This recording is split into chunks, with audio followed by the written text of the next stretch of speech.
Hello again. Wonderful to see you. As before, I've arranged a special price on the broom upgrade for you. You'll be thrilled with that broom, I promise you.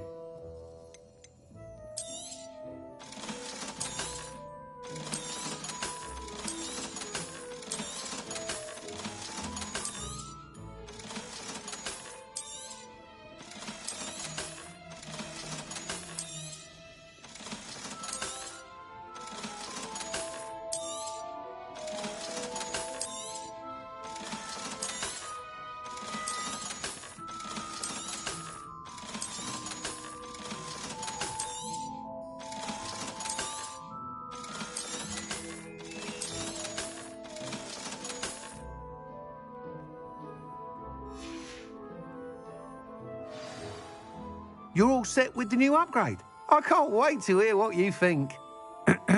This may sound presumptuous, but... You'd like me to report back with even more flight details. You know me well. I feel I'm almost there. I just think I can improve broom flight a bit more. Miss Ray's is running a time trial at the South Coast course. Not ideal, really, what with rumours of Ranrock's lot and Ashwinders infiltrating the place. However, if you're flying high above them, you should be all right, I think. I'm not worried, Mr. Weeks. I'll see if I can find Imelda. I hope you are able to complete these trials.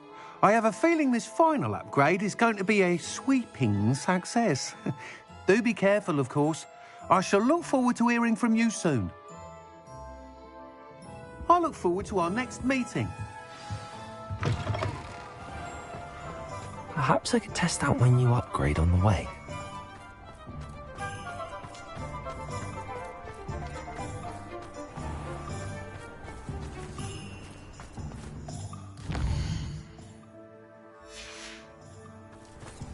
Hello, pardon me.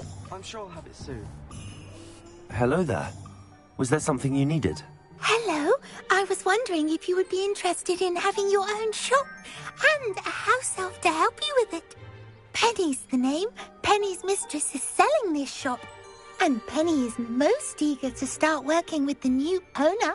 It might surprise you to know that Penny can sell practically anything.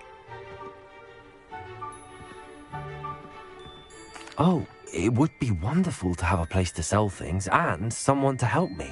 You'll be able to give Penny almost anything that you want to sell. It will be no work at all for you once the shop is up and running. If you want the shop, and Penny hopes that you do, you should talk to Penny's mistress as soon as you can. Her name is Cassandra Mason. Why is your mistress selling the shop? And you? Penny cannot be certain, as Mistress Mason so rarely confides in her. However, she repeatedly mentions how tired she has become of trying to let the shop. She has had rotten bad luck with the last few tenants.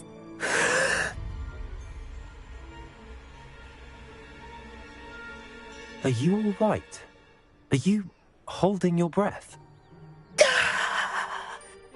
Penny's fine. Sometimes Penny simply needs to remind herself to stop talking. What kind of things would I be able to sell in the shop? All kinds. Anything from essence of Disney to mooncalf fur. If a buyer exists for something, then Penny can sell it and get the best price. Just ask Mistress Mason. Why are the premises in such disarray? Oh, the previous tenants were not able to manage very well. They seem to have given up rather quickly.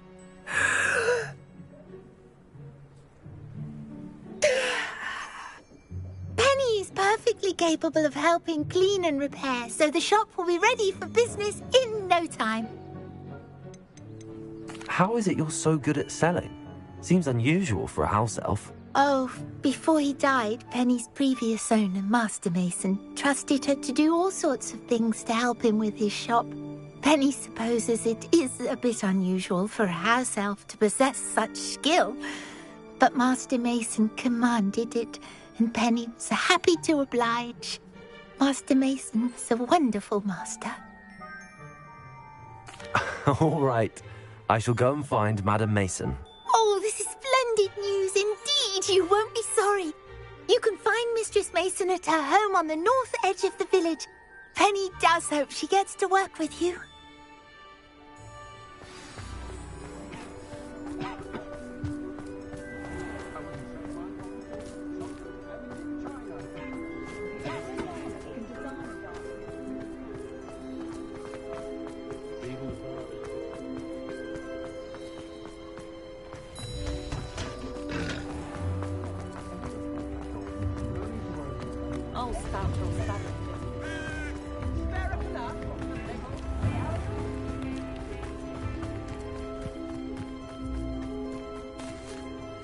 Hello, Madam Mason. I understand you have a shop to sell. Why, yes. Yes, I do. Are you interested? Yes, I am. I've always wanted to own a shop. How marvellous. I think you will find my terms quite generous. But, and do please forgive me for asking, don't you think you might be a tad young to own a shop? I have a knack for this sort of thing, if I do say so myself. If I can meet your terms, I hope that you'll sell to me. Well, I reckon you have the confidence needed for such a venture. And of course you'll have Penny to help you. That elf could sell tea to a troll. I assume she told you she comes with the place. She did indeed. I like you. Tell you what, I shall sell you the space for an exceedingly fair price. I think you might just be shrewd enough to make a go of it. An exceedingly fair price for a shop and an elf. What's the catch? Huh? You are wise to be wary in business dealings. No catch, really. I simply ask that you allow me to do you the favour of buying the shop back, at a discount, of course, should your efforts fail. The last thing we need here in Hogsmeade is for one bad apple to spoil the barrel, if you get my meaning. Yes. An unsuccessful shop would be bad for nearby businesses, I'd imagine. Quick one you are. Do we have a deal? What precisely do you mean, should my efforts fail? Honestly, I only mean that if for some reason you're unable to keep the shop going, I could help you cut your losses. That's all. But, as you've implied, the odds of that happening are remote. The shop seems to be in an ideal location. Why has no one purchased it yet? It is indeed. But I've just decided to sell. I've grown weary of being a landlady. My late husband was the one with a passion for shopkeeping and business in general. You'd be wise to take advantage of this opportunity before the offers start rolling in. It looks to be rather a mess. Why haven't other tenants been able to make a go of it there?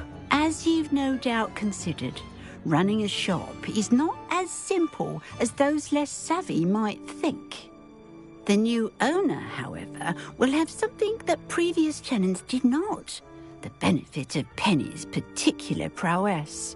Her assistance will make all the difference, I should think, in both getting the shop ready for business and ensuring its success. It does sound intriguing, but I need to consider my finances first. I'll come and find you if I'm interested. Very well, but I won't be able to keep the shop available for too long. If you do want the shop, I'd advise you to return to me as soon as possible. Hello again. You know, the shop won't be available forever. Madam Mason, about the shop.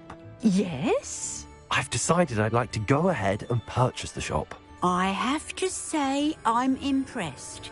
You are a remarkably resourceful student. I am indeed. And brave.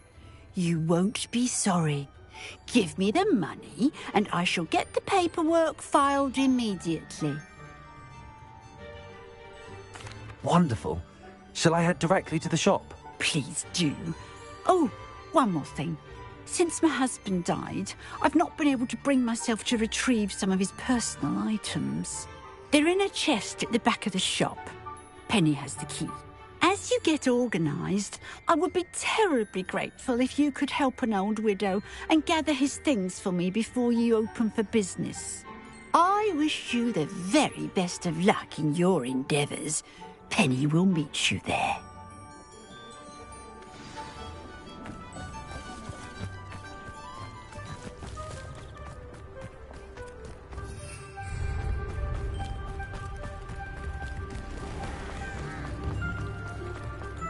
You don't ever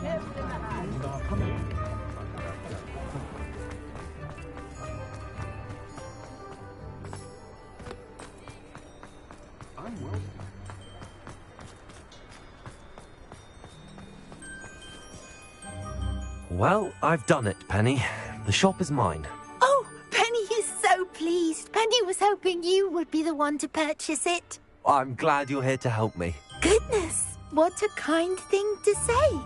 Penny will do all that she can to make this a success. There is much to do. The last tenant left in a bit of a rush, so we'll need to clean up and do some repairs. Well then, let's get to it. Penny is ready. Between the two of us, we should have this place up and running in no time.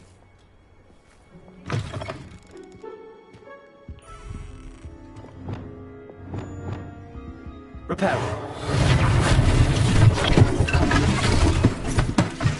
Oh, Penny can already see the potential. Nothing like a bit of hard work.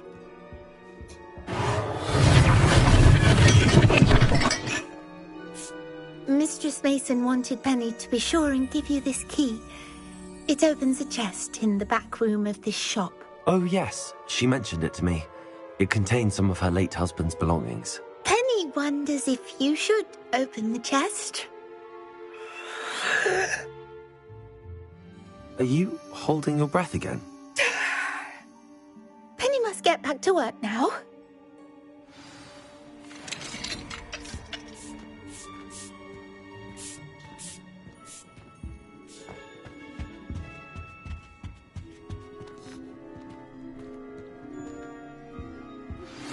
We should speak with Mr. Bickle's friends. I believe I can sneak away without drawing my mother's eye. Meet me near Hogsmeade, and we will devise a plan. I think I know how and where to approach the centaurs about protecting the Snidgets. Meet me in the Forbidden Forest.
That's odd. Why would someone store one hat in here?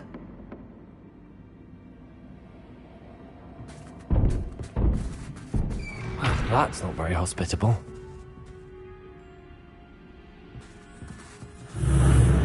Oh, goody! Someone to play with. You seem to have your wits about you. What fun this will be.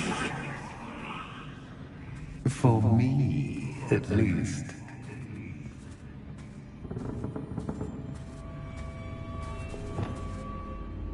Lumos.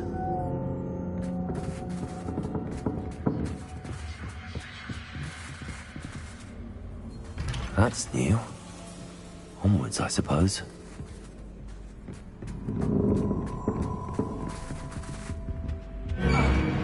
What? Who's there?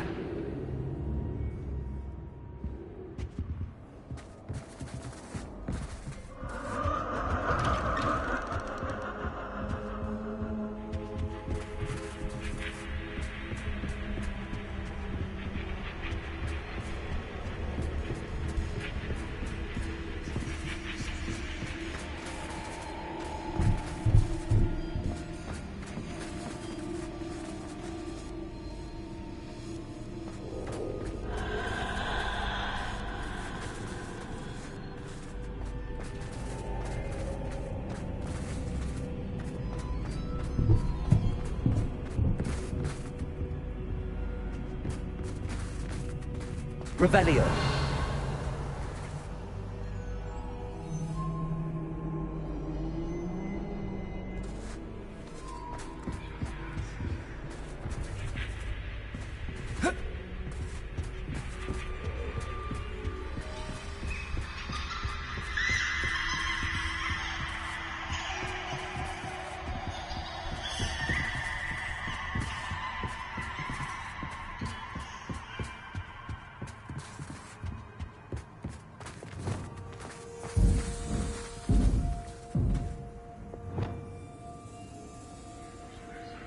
Reparo.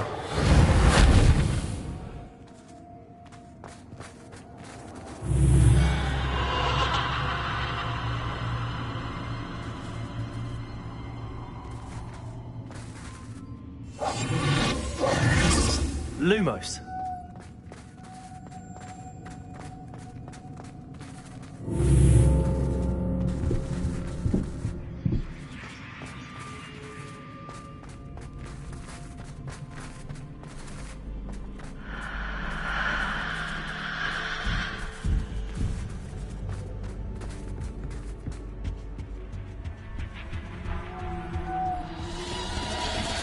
Thus. Lovely.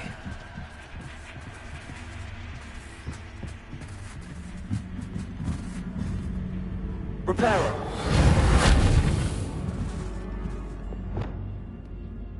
Arresto Menetti.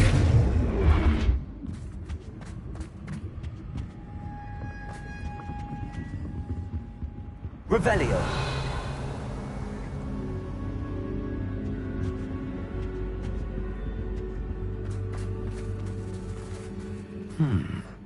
Seems as if I should hang something there.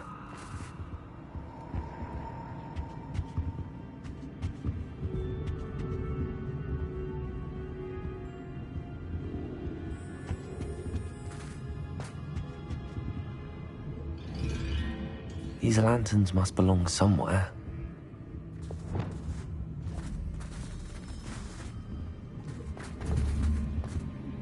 Wingardium Leviosa. Revelio. Perhaps the lanterns are meant to be hung on the hands.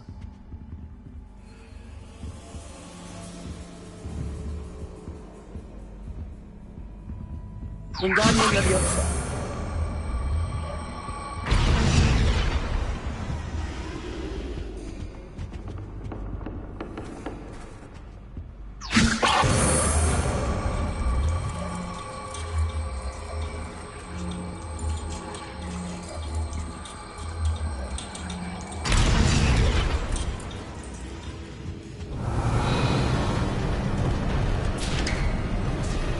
How enlightening! You might survive a bit longer than the others.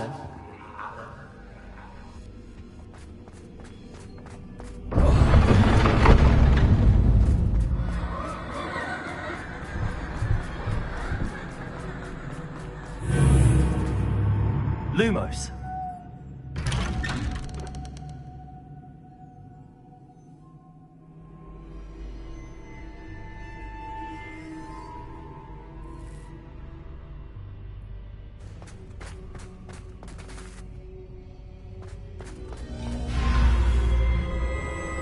Oh, you've come so far, so quickly. Well done. You might be just the playmate I've been looking for. I do hope you enjoy my playground. I encourage you to tell everyone about it. If you make it out, that is. Please try. If you get to the end, perhaps we can come to some sort of arrangement. I do want your shop to succeed, after all. What's the saying? Two sides to every story. Unfortunately for you, both sides here are telling the story. And you'll have to complete both to get to the end.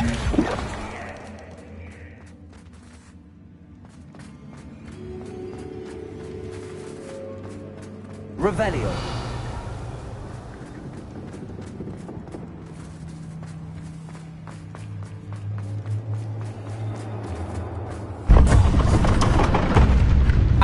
You've chosen the scholarly route. You know more than you've learned from books to best me.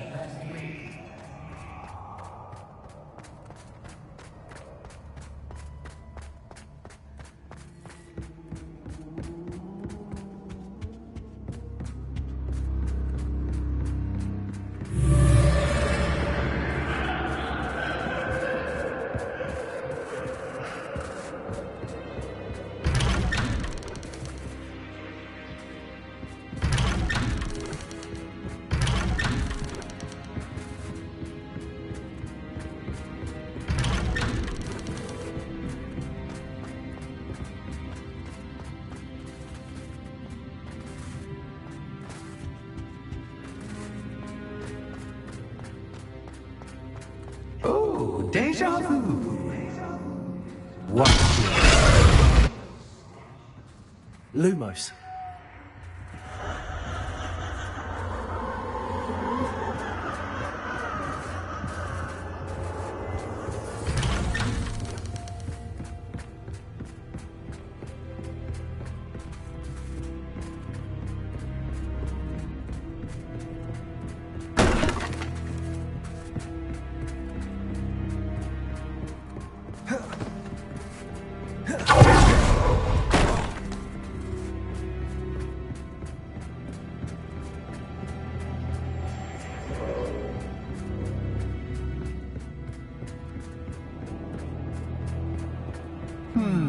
Running in circles, are we? Perhaps you should retrace your steps.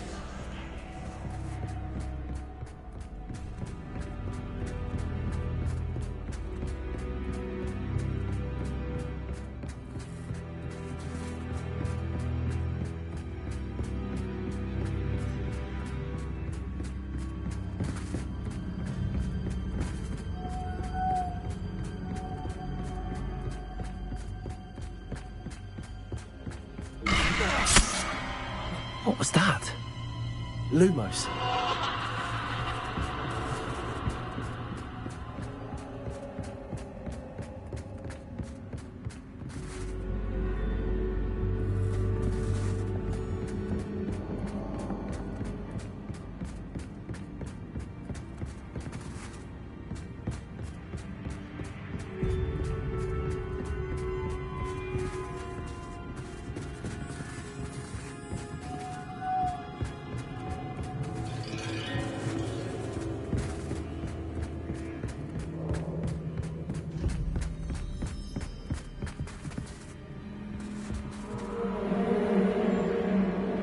Lumos.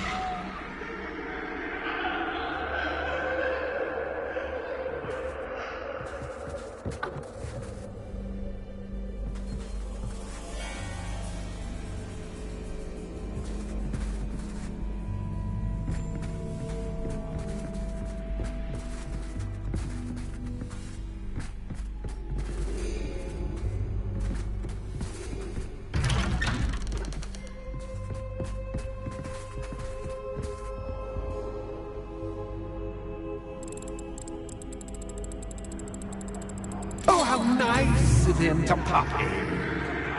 Lumos.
Home, sweet home.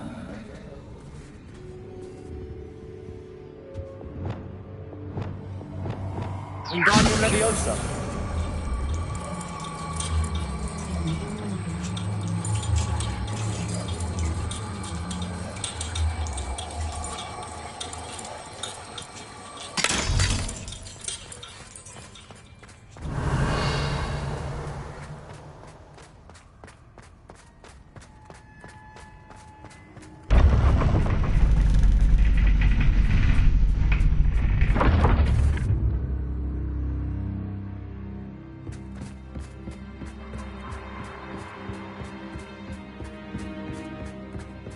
It's always good to have a different perspective on things.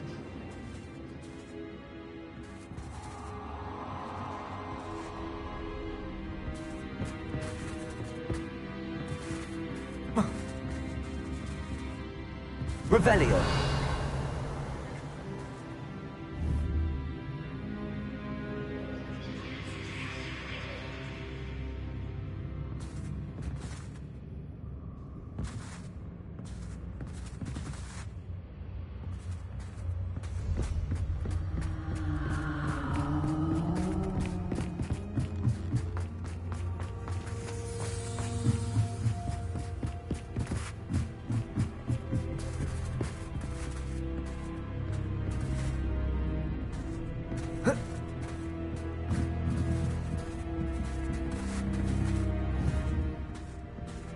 Wingardium Leviosa.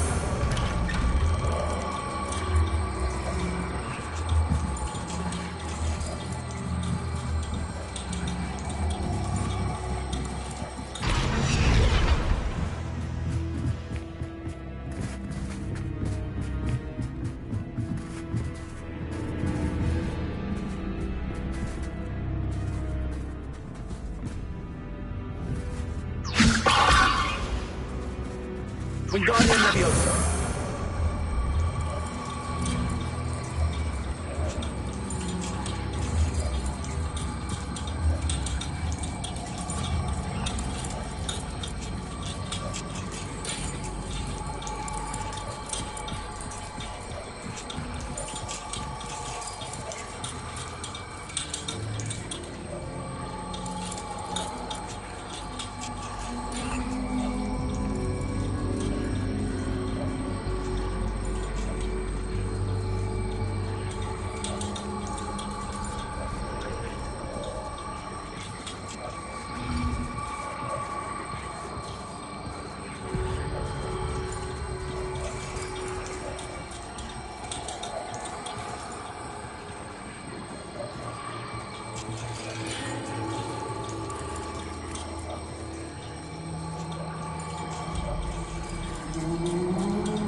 Unbehalf, my head is spinning.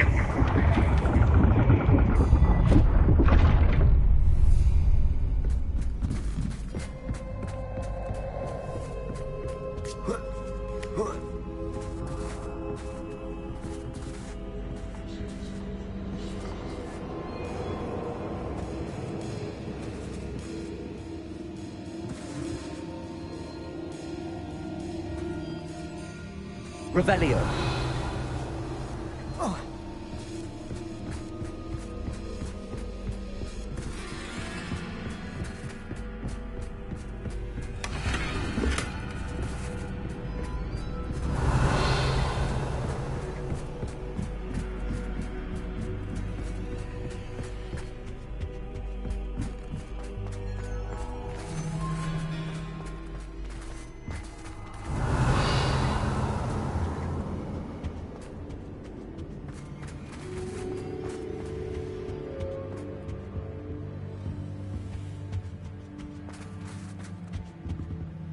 Guardian Leviosa.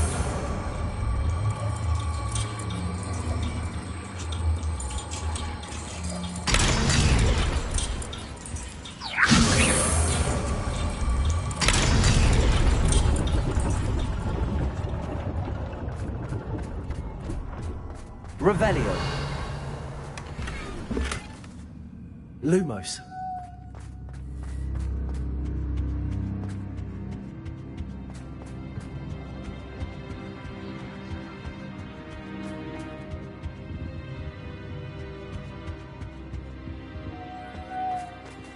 Perhaps I should pull the lantern into this room to cause the room to rotate again.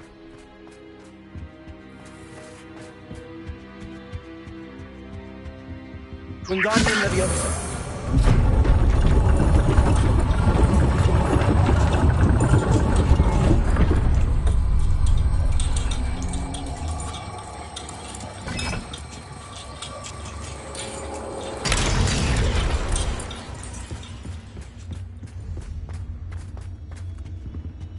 Revelio.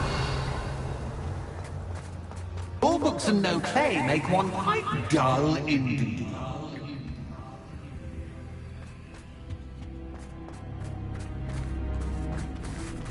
Wingardium Leviosa.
I'll give you a moment to collect yourself, if you can. Ta-ta for now!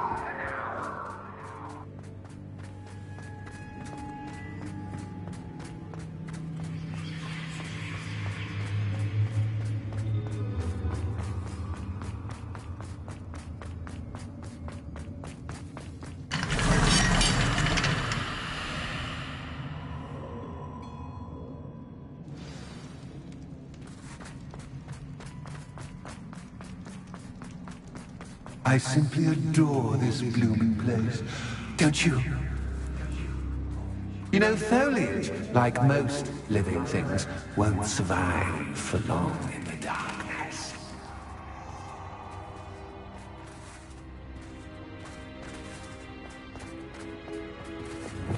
Confringo!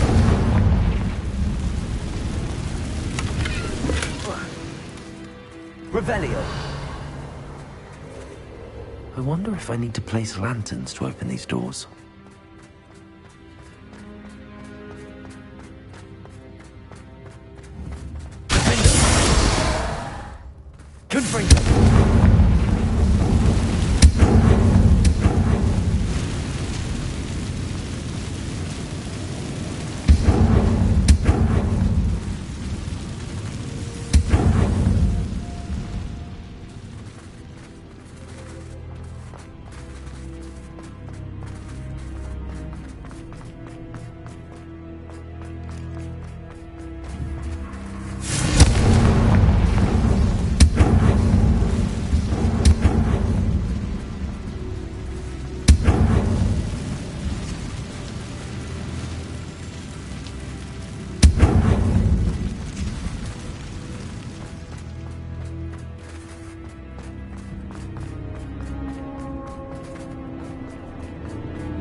Oh, I'm afraid of the dark.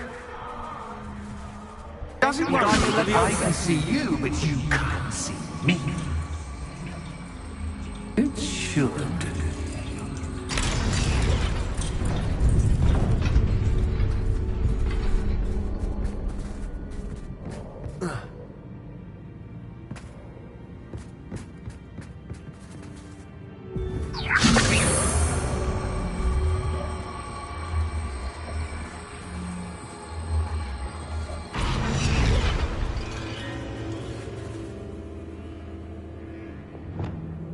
Wingardium Leviosa.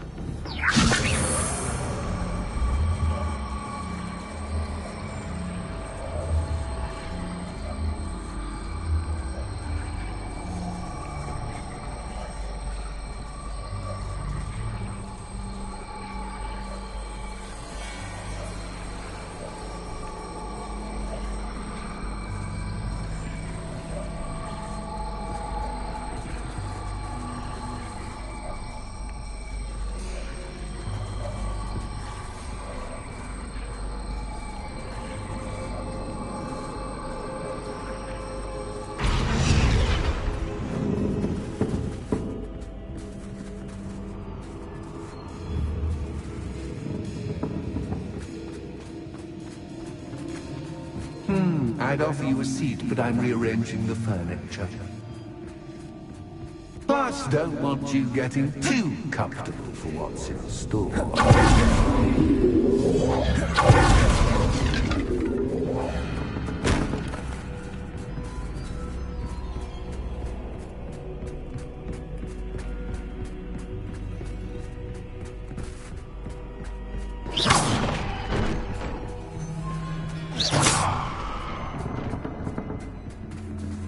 Wingardium Leviosa.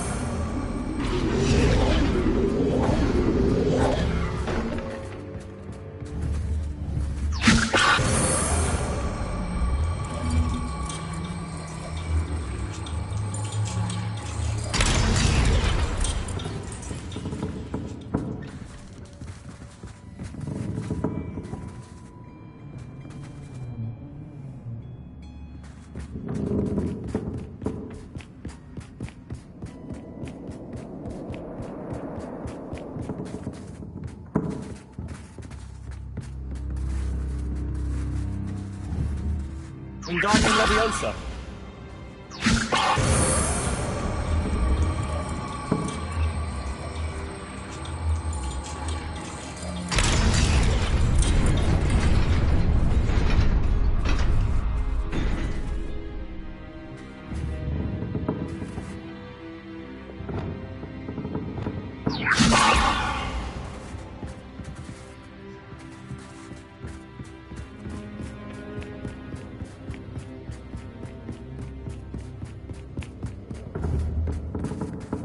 Wingardium Leviosa.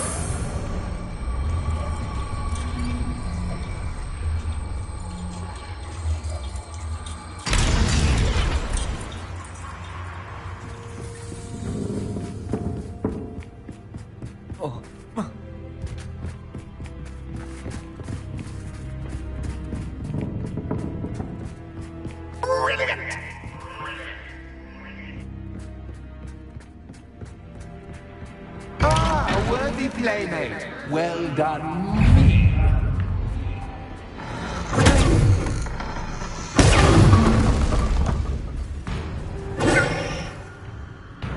Revelio.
Lumos.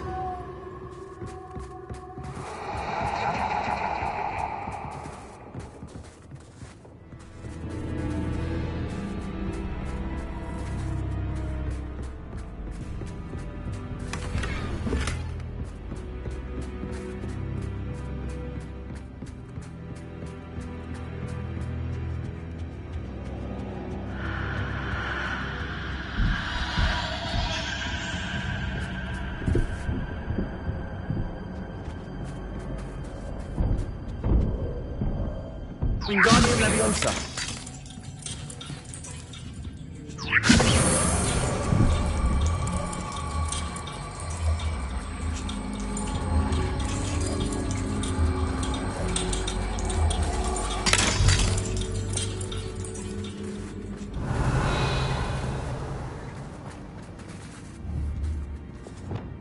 Confringo.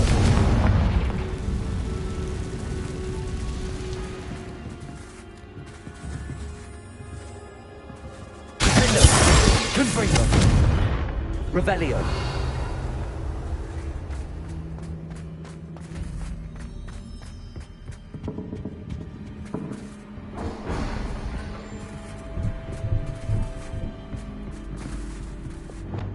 Wingardium Leviosa.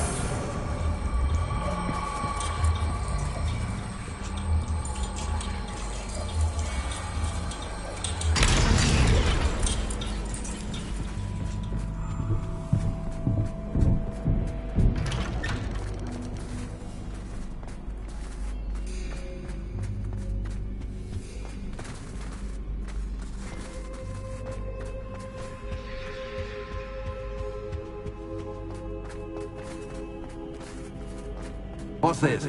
A game within a game? Ooh, knight to H3. Nighty-night!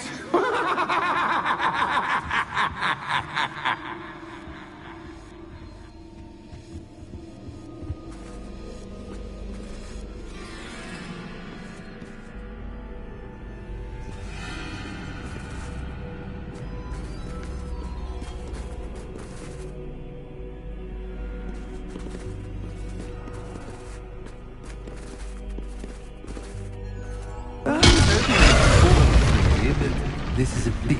That was the wrong square.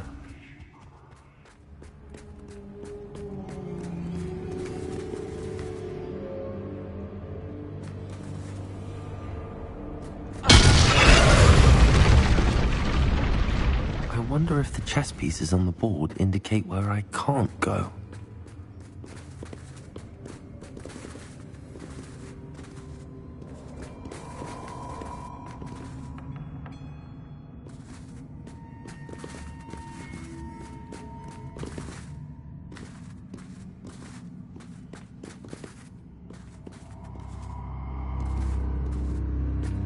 That wasn't too difficult.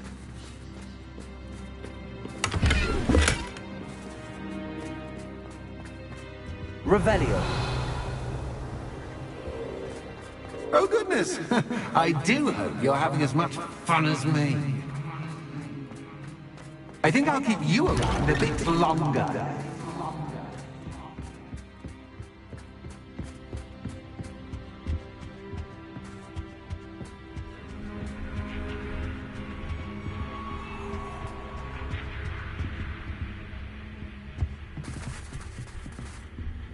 Wingardium Leviosa.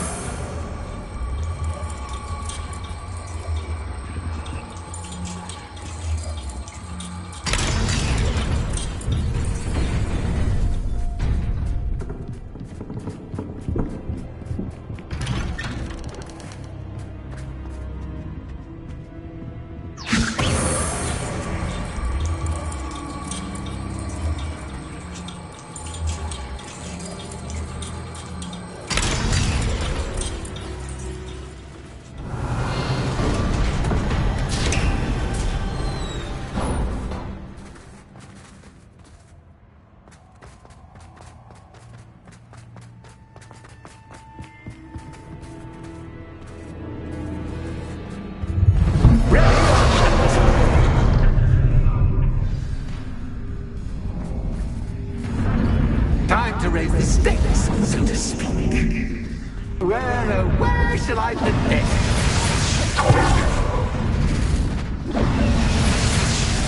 Where shall I put this?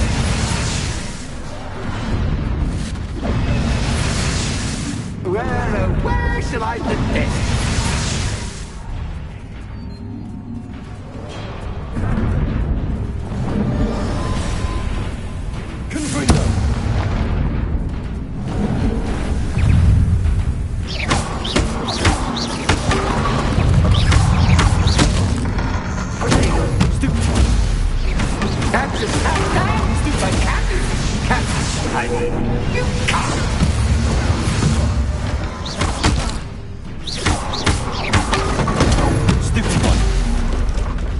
Now that should get your attention. Well, this has been fun. Much to do, much to do. See you in a bit.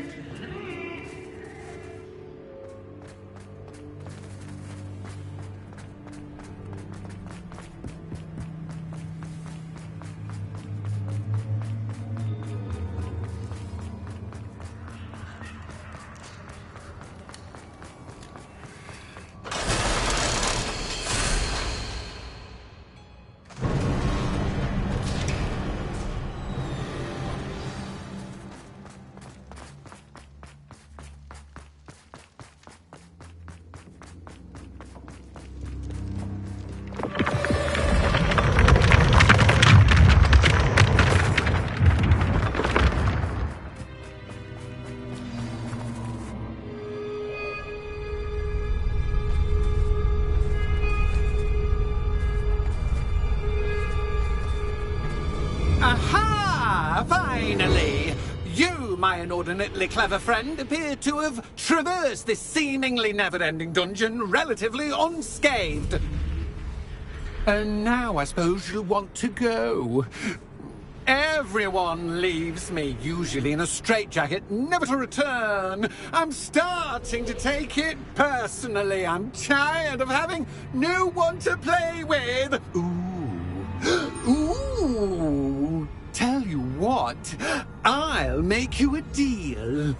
If you can match wits with me now, and agree to give me unfettered access to the shop for, say, 1 day a month to have a little fun, I'll sign a contract. Pursuant to which, let me see, I will blah, blah, blah, blah, blah, blah. Oh, yes, leave you and your customers alone at all other times, etc., etc.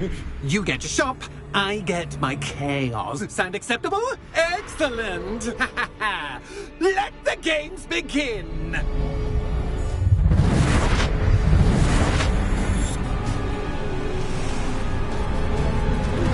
Axis cat, but I mean, you can't.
Just once, try seeing things from my point of view.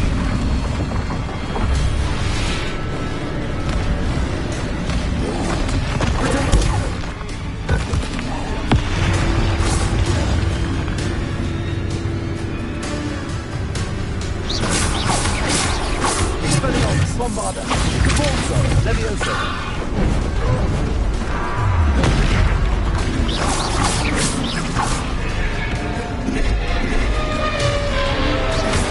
Expelliarmus.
Well, finally, someone deserving of the playground I so meticulously crafted. Such a treat to have fun again in my little dungeon. I must say, I enjoy a good challenge. Ah, a kindred, dare I say, spirit. So, about the contract. I am a poltergeist of my word. Just to be clear, what does this agreement entail, specifically?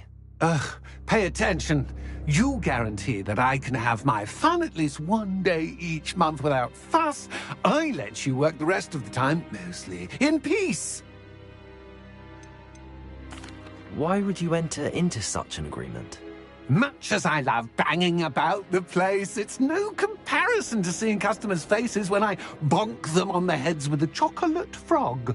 One doesn't really understand the value of an audience until one is without it. Very well. I shall agree to your contract with one small addendum. Hooray! No more of this unsatisfying banging about all day in a pitiful void.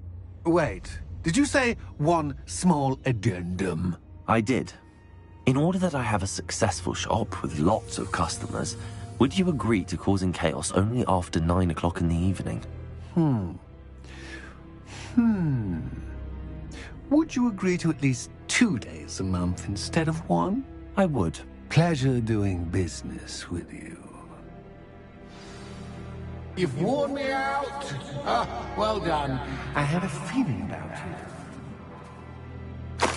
I have to admit, Cassandra did a wonderful job finding the puppet's playmate.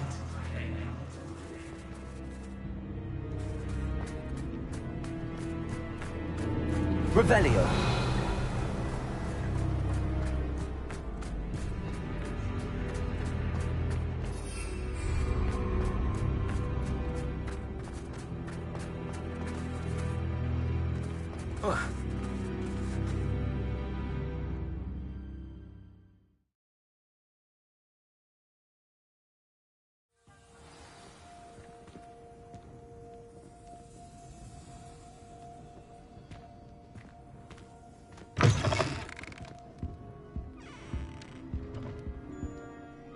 Hello, Penny. Penny is so glad you're back. Were you worried I might not return? Penny was beginning to think yet another shopkeeper was going to end up in St. Mungo's. Another shopkeeper? St. Mungo's? I think you should explain, Penny. Penny, please stop holding your breath. Tell me what's going on. Oh, please forgive Penny. Penny is forbidden from telling you anything. But how can you be forbidden from telling me what's going on? I purchased this shop. Penny is confused. Penny thought that if you came back, you would own the shop.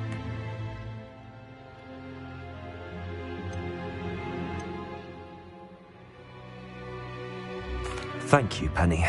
I think I'm going to need to talk to the authorities. Oh, Penny is certain that's a brilliant idea. Officer Singer will know what to do. Penny will wait right here.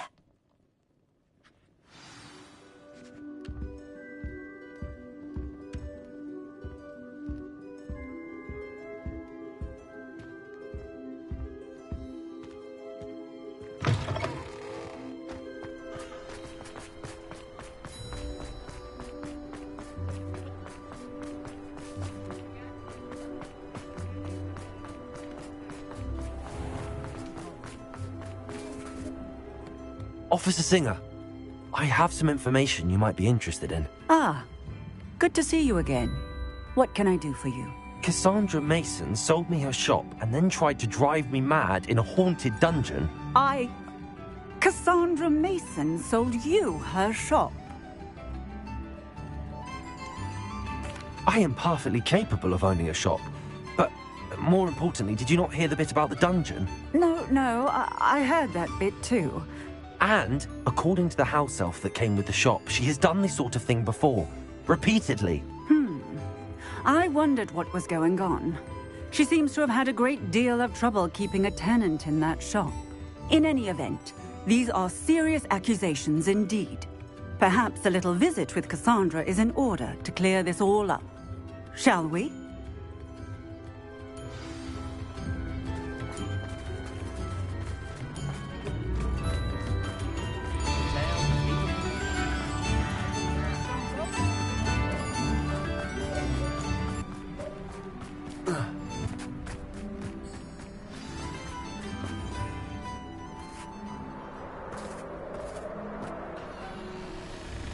Oh, hello, Ruth. I see you've met my new tenant.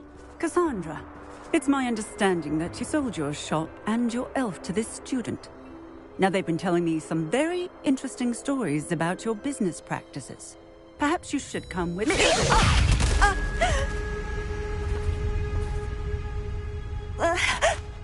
Stop her. Confringo! Expelliarmus! Levioso! Bombarda! Levioso! Confringo! Expelliarmus!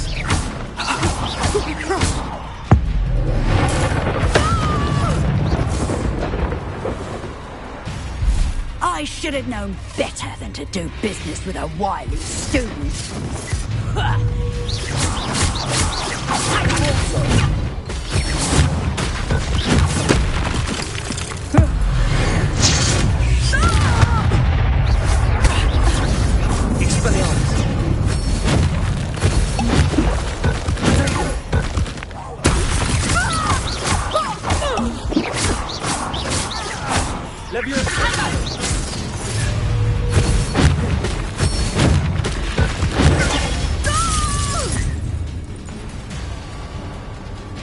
What on earth are they teaching you at that school these days?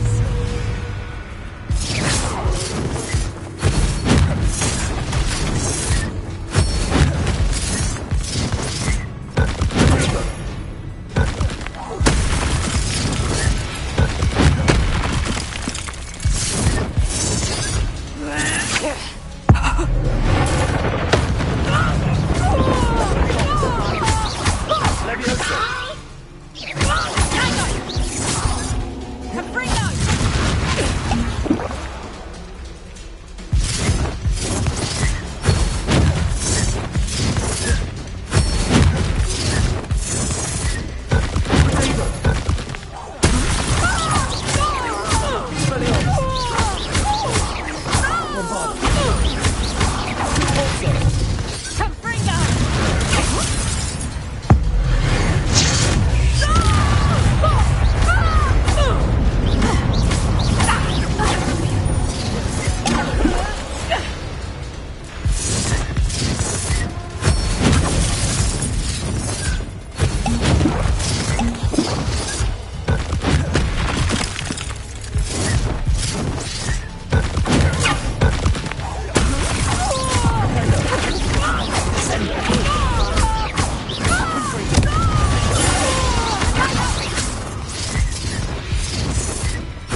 Ah, I'm disappointed in you, Cassandra.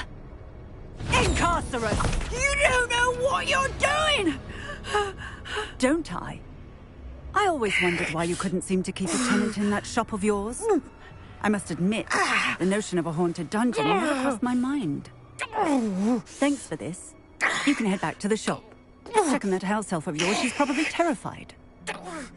Spoony little traitor herself! I should have known it was... Silencio.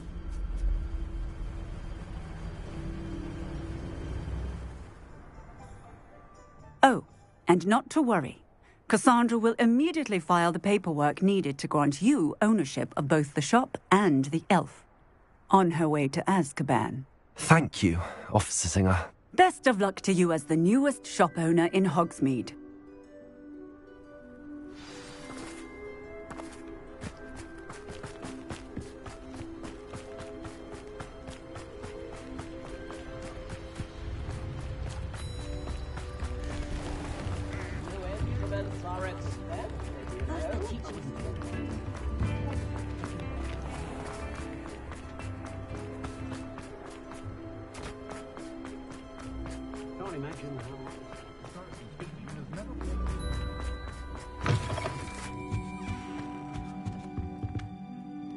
Penny, I have what I hope will be good news. Officer Singer confirmed that ownership of the shop has now transferred to me. Oh, well, that is good news. Penny is so relieved. Penny had the most difficult time keeping the truth from you. Penny promises to work as hard as she can for such a kind new owner.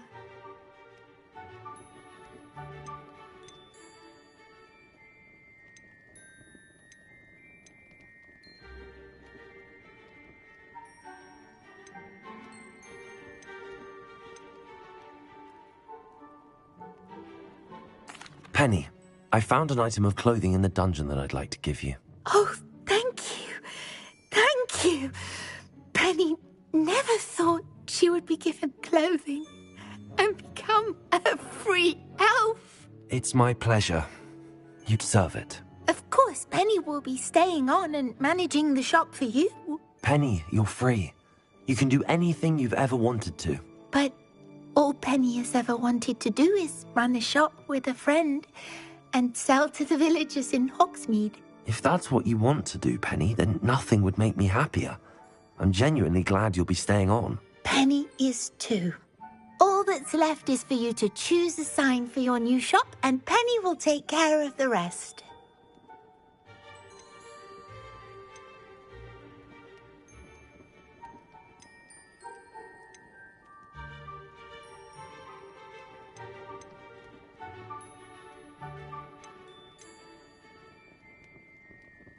I choose Vestas and Venom. Excellent choice. Have a look outside. Thank you. I shall work on collecting items for the shop's inventory. Oh, and Penny, we'll be closing the shop by 9 o'clock every night.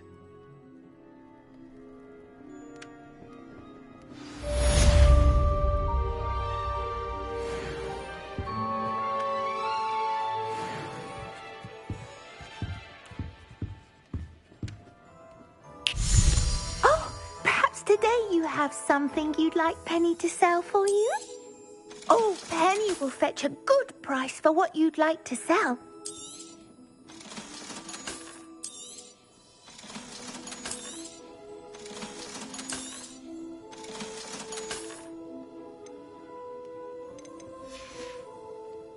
Penny wishes you safe and wondrous travels.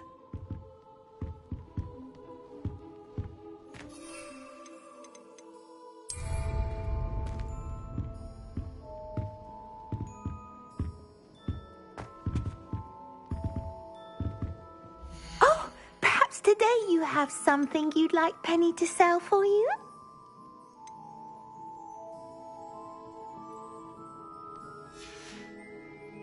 Penny wishes you safe and wondrous travels.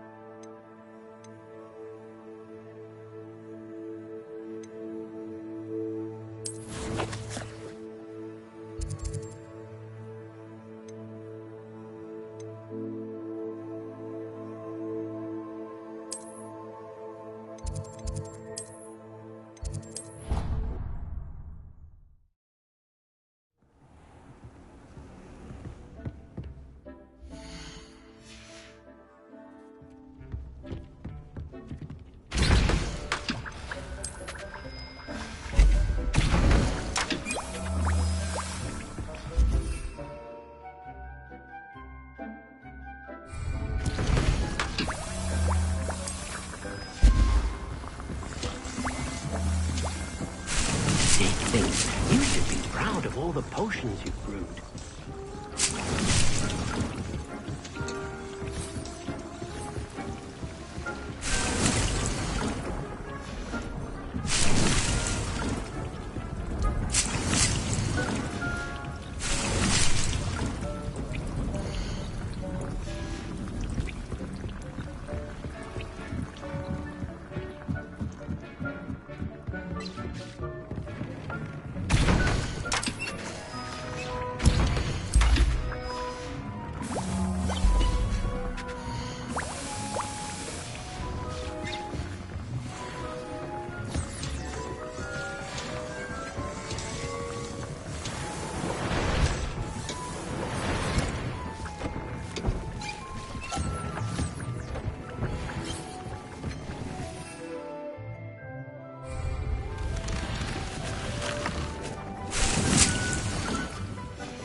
Dick thinks you should be proud of all the potions you've brewed.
Dick thinks you should be proud of all the potions you've brewed.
the potions you've brewed.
Dick thinks you should be proud of all the potions you've brewed.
How nice to see you, my young friend.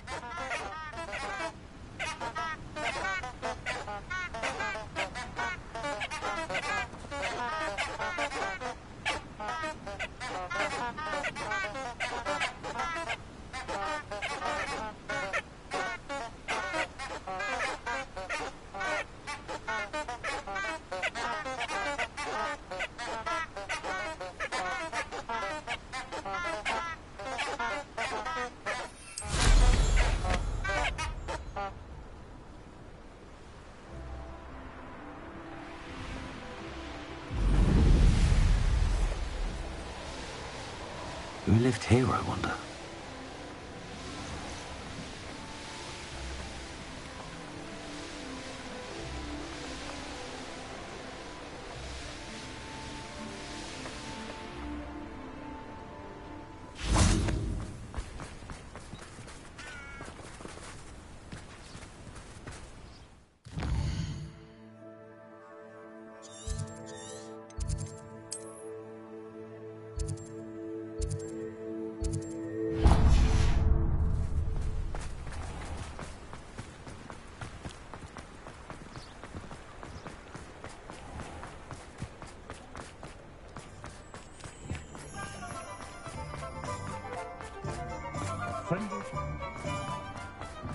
Who needs keys when you don't?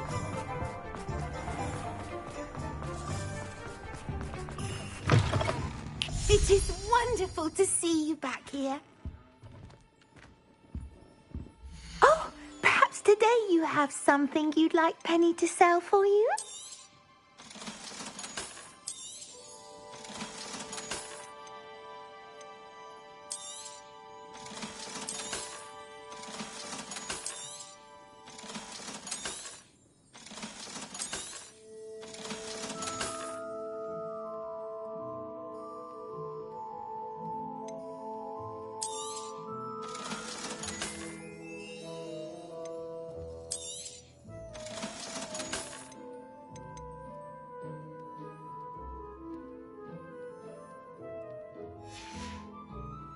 Penny wishes you safe and wondrous travels.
Are you ready to put an end to Harlow?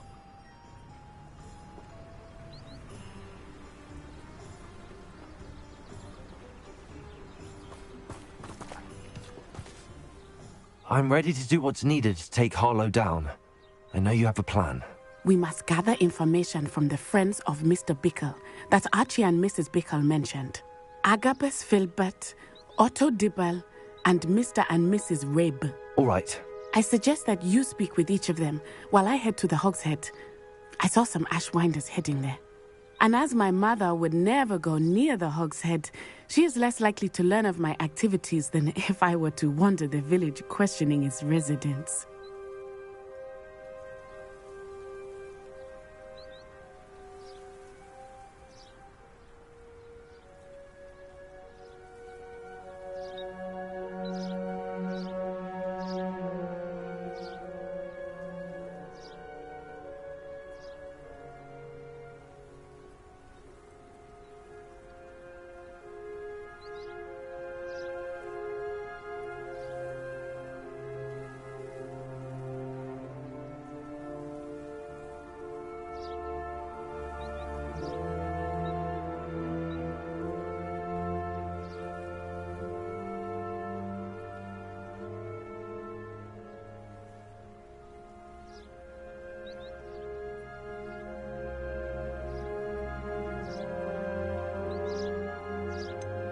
Where am I to find these friends of his? I do not know about Mr. Rabe, but his wife, Daisy, is often in Hogsmeade, as is Agabus Filbert. And Otto Dibble, he works at Gladrags, so you will likely find him there. What sort of information am I trying to gather from these people? They may know what evidence Mr. Bickle had against Harlow, or they may have evidence of their own. We simply need to know whatever they know. Very well. I'll speak with them, see what I can learn. I knew I could rely on you. We need to know how they are being blackmailed by Rookwood and Harlow. Meet me here after you have spoken with them. Hopefully, by the time you return, I will be able to move a bit more freely.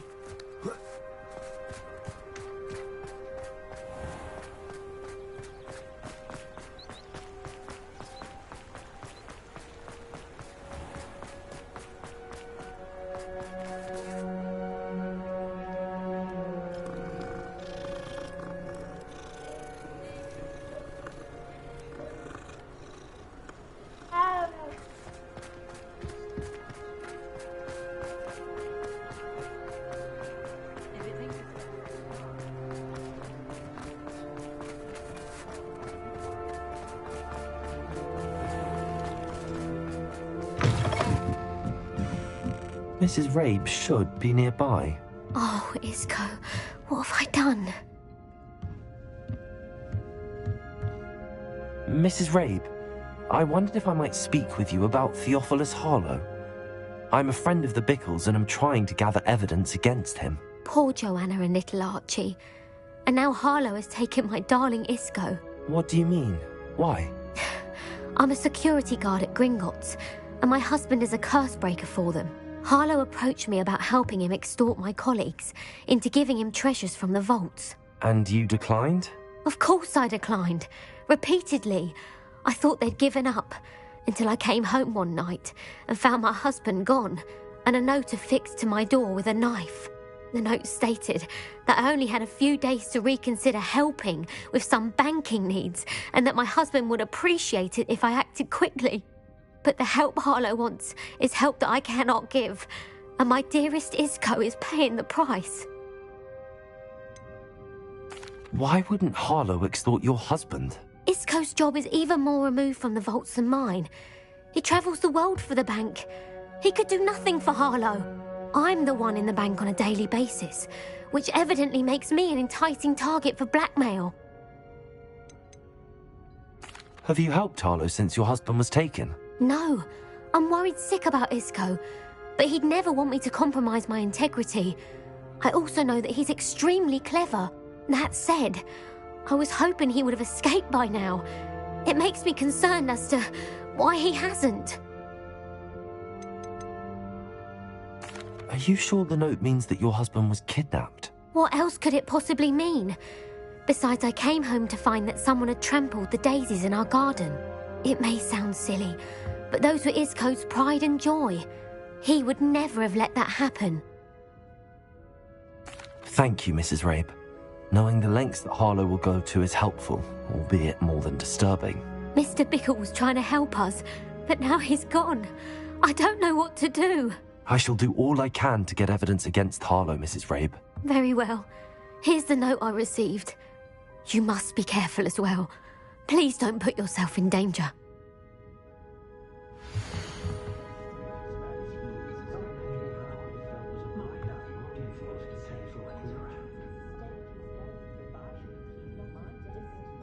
Some evidence worth hanging on to. Thank you.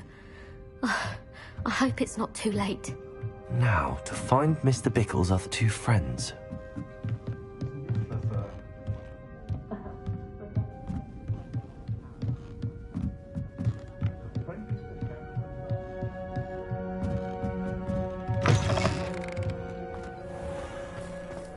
Otto Dibble works at Gladrags. I should check there. But please tell me you didn't take it. But perhaps it's been here all along. Mr. Dibble, may I speak with you? It's about Theophilus Harlow. I've nothing to say about him. May I interest you in a stunning cravat today? Please, sir, I'd like to help. I spoke to Mrs. Bickle. You know the Bickles? All right. But we must be discreet. Can't have Mr. Hill hearing this. I know Mr. Hill. He was kind to me the day of the troll attack. Oh, he's a good man. But even he wouldn't understand about Harlow. It started a few weeks ago. I was distracted, reading a note, when you-know-who came into the shop. I hid the note behind the counter and offered to help him. He stared at me for a moment, then asked me to check on an order he'd placed. I went into the storeroom to check on what turned out to be a non-existent order. When I returned, he was holding the note. What was in the note? It was a note from Rosie Hill, Mr. Hill's daughter. You see, we've been, secretly engaged these past 6 months. We haven't told Mr. Hill yet. I dare say he has higher hopes for her. Harlow advised me in no uncertain terms that my relationship with Rosie, not to mention my employment here, depended upon my cooperation. What did he ask you to do? It all happened so quickly. In an instant, he took a very expensive scarf from the counter, pocketed it, and smiled. He said, "Your secret is safe as long as I can supply my lady friend with delightful items like this every so often." I've been able to cover for his requests until now with some creative bookkeeping, but I can't keep it up for much longer. I'm terrified to say anything. I could never live without Rosie.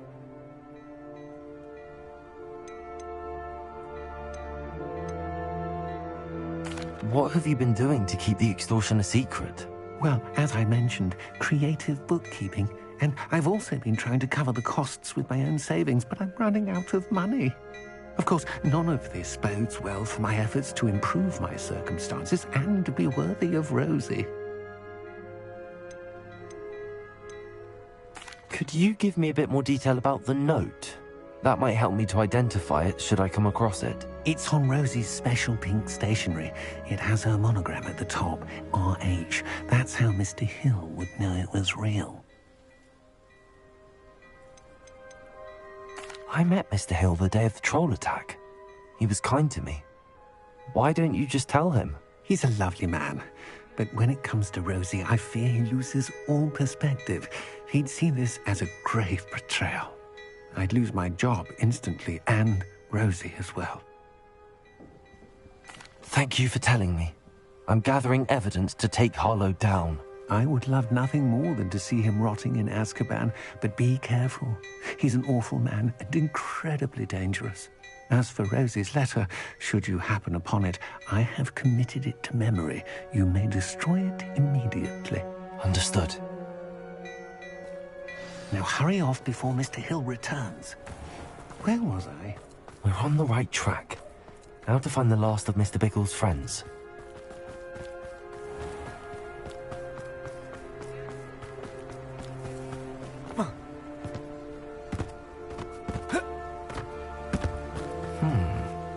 Agabus Filbert must be around here somewhere. Hello there. Excuse me, Mr. Filbert. I wondered if I might speak with you about your dealings with Theophilus Harlow. I hope to ease Mrs. Bickle's mind by gathering evidence against him. Oh, tragic what happened to Bickle. He wanted me to speak out against Harlow for an act of violence committed against me. But I feared Harlow's retaliation, and so I refused.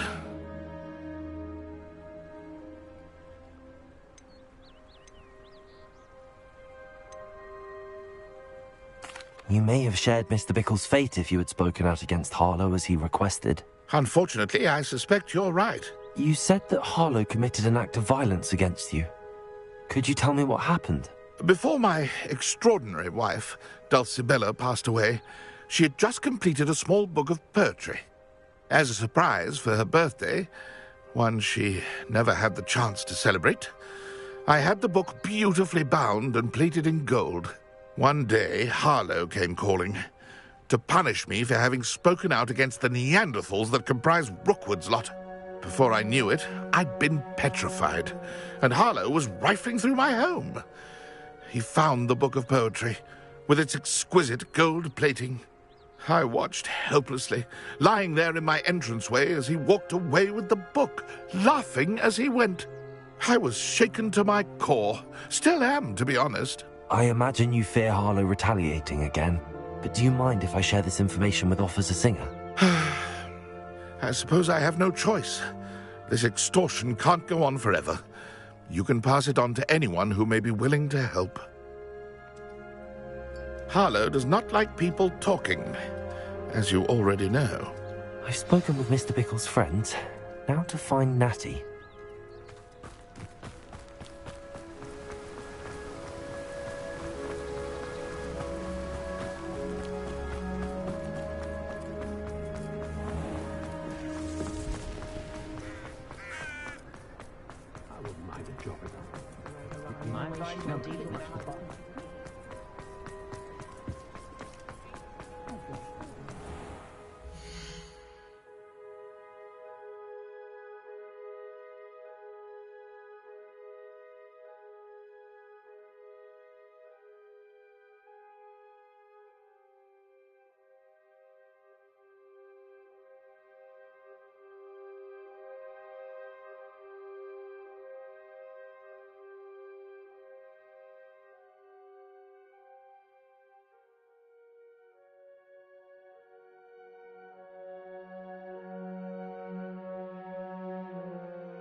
It's not like Natty to be late.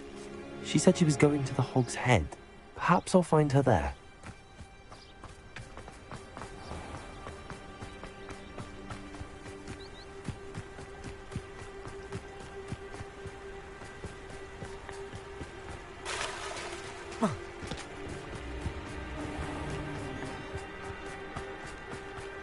Natty must be around here somewhere.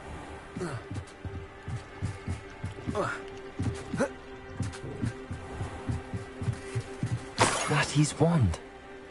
She can cast without it. She wanted me to find this. She's in trouble. Revelio will show me where she was taken. Revelio!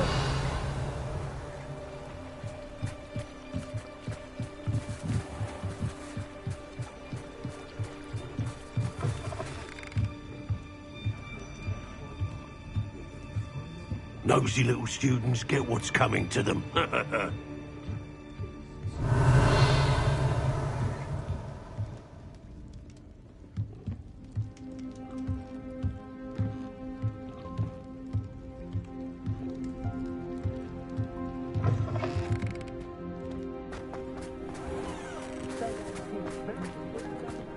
Natty must have been taken this way. I need to find her quickly. The footprints led to this room. There must be another way forward. Revelio!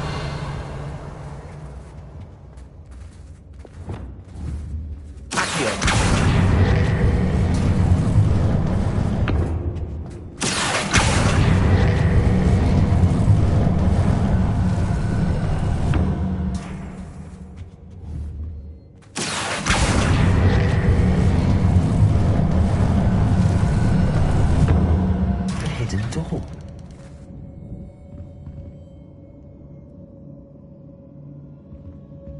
Revelio!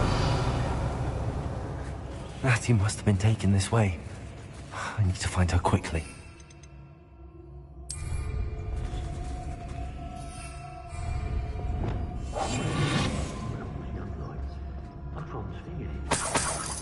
Revelio!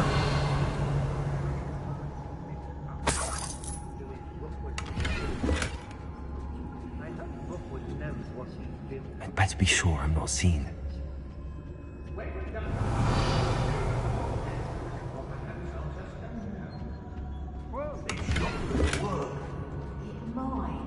Using that girl as bait, no one's coming for her. We ought to just kill her. Harlow says her friend had been reckless enough. He wants them alive. Revelio! Just keep an eye out. I rob every traveling vendor that comes You're the first one casting spells at a sign of trouble. Yes, you are. But it's as if you don't think you haven't the strength in your own limbs.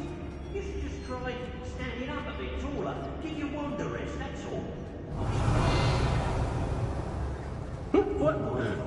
Customers skips the fine print. And I have to break a few. You can learn a lot from weather though, can't you? Revelio!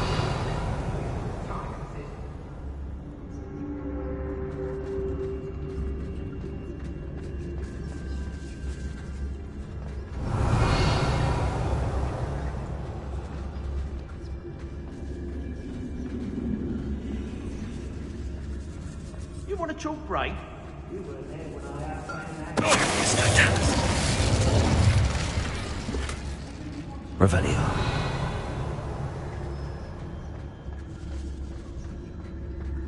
Girl's been nothing but trouble. About time we lost. There's no talent.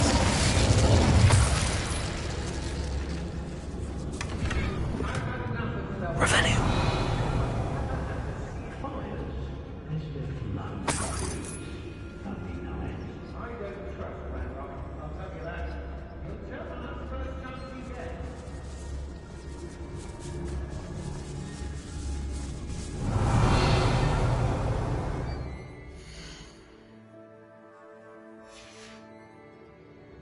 You've been straying from your instructions. Locks and guards can't stop me.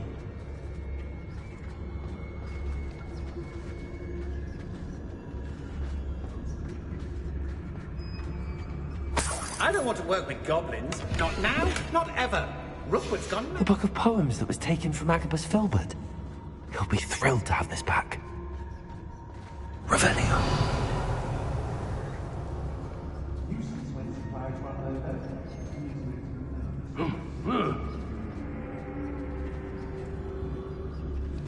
They don't seem to care for me, the Hogsmeade. Can't say I blame them what with all I've done there.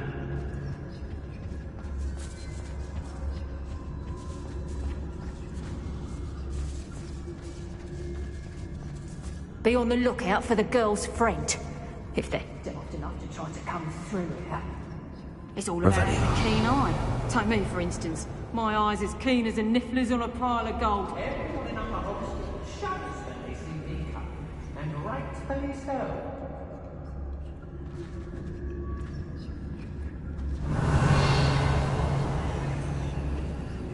I may go to Hogsmeade later, stir up some trouble.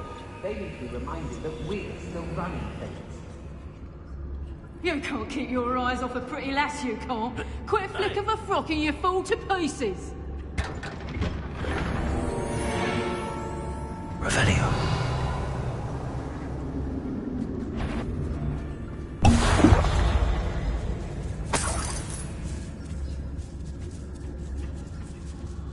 I've never seen such a look of fear in your eyes.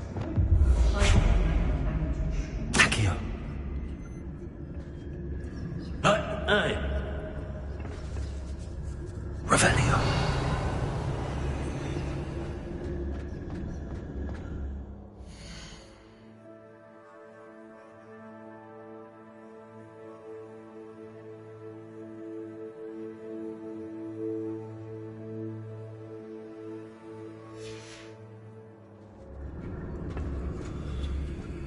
How come I always play the short straw?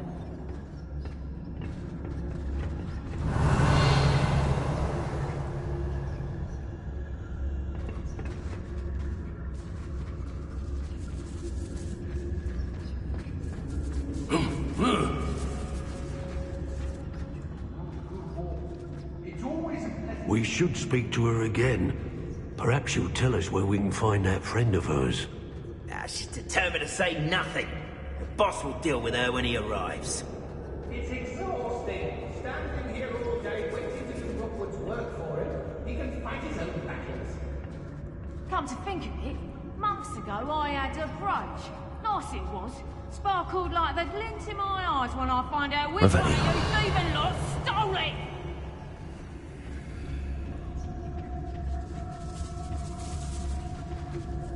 Students these days, so full of themselves. Suppose that's what we're counting on, isn't it? So hurrah, me lads, in Rookwood times is glad. How did I get mixed up in this? Doing Rookwood's work for him?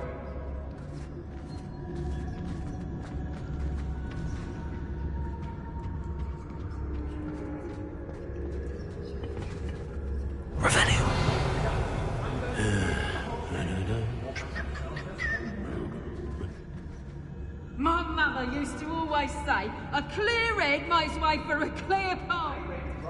More time than I can count. They're incapable of defending themselves.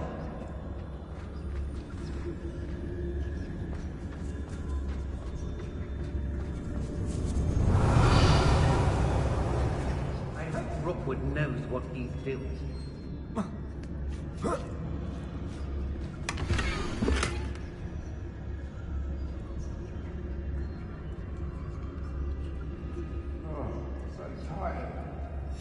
Otto Dibble's love letter from Rosie. He wanted me to destroy this if I found it.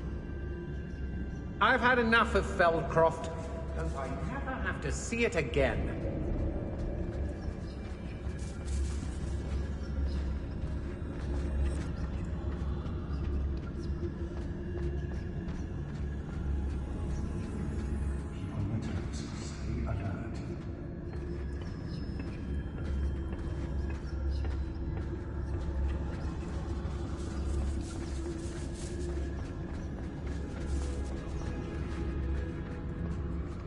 Revelio.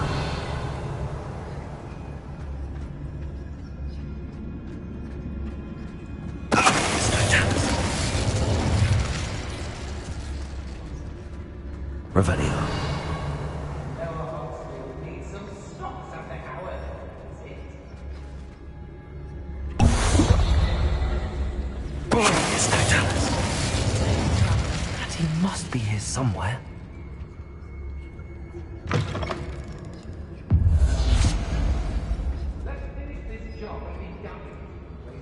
You found us. I knew you would realize I had left my wand for you. Speak to Mr. Rabe. He will tell you what you need to do. Over here. I need your help.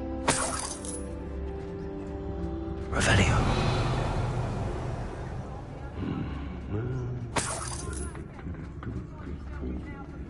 Mr. Rabe, Daisy told me you'd been abducted. You spoke with my wife. How is she? Worried about you. Are you all right? I am all right. Thank you for coming. These locks are cursed, and there's an anti-apparition jinx on the cells. Even Natty's skill with wandless magic cannot free us. I need you to find my wand. Use mine. We'll find yours together once you're out of there. I need my wand for this. Using one with which I have no connection may not work as well or as quickly, and we cannot risk detection. I shall do my best. Any idea where it might be? It's nearby. I can sense it. Understood. I'll find it. Your friend Natty was not able to summon my wand. It must be blocked by something.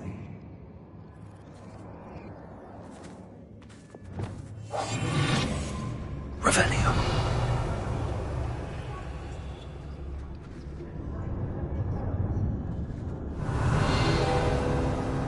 My wand is somewhere in this room. I can tell. Mr. Rabe's wand could be in there.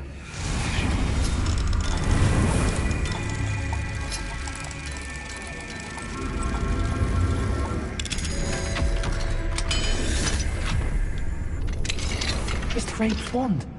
He'll be glad to have this back. Mr. Rabe, I found your wand. Well done. I knew it was nearby. Now, you best stand back. One never knows how a curse will react to being broken.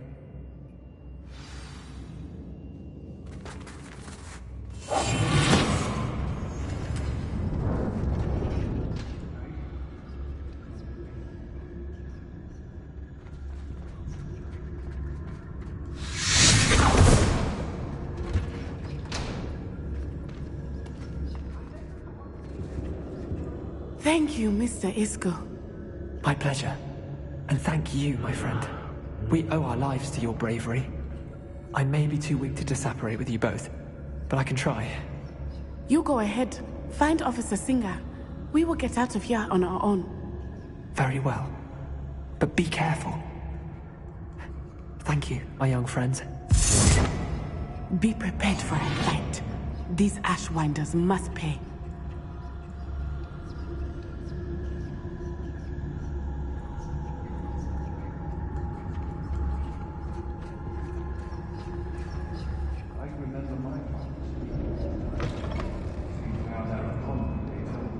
Revelio.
Lower Hogsfield needs some stocks after our little...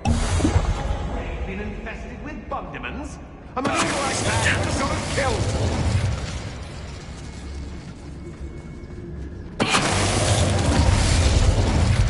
You come to the wrong place.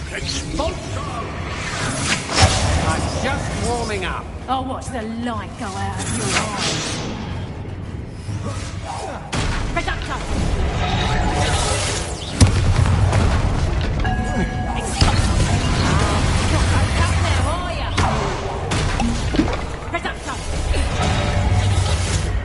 What are your thoughts on this electricity? Expulsion! Give it back! Expelliarmus! Compulsion! Bombarder!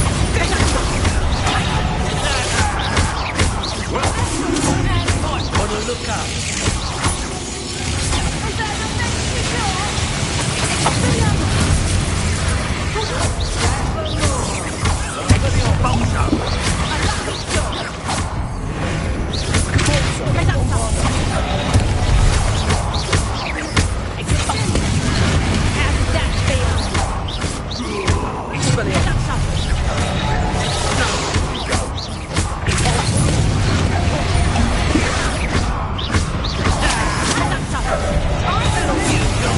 Quite conductive, aren't we?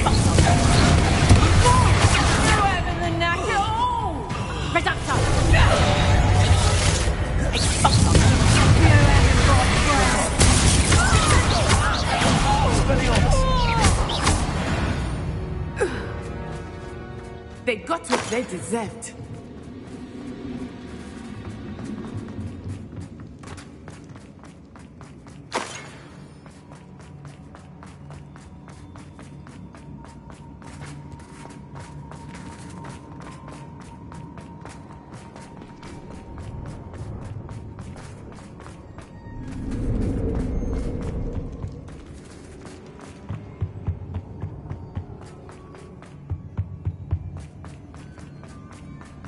Let's find Officer Singer and put an end to Harlow once and for all.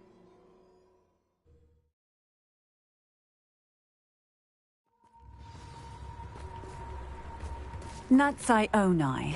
I should have known. And you, the troll dispatcher. Oh, thank goodness the two of you are safe.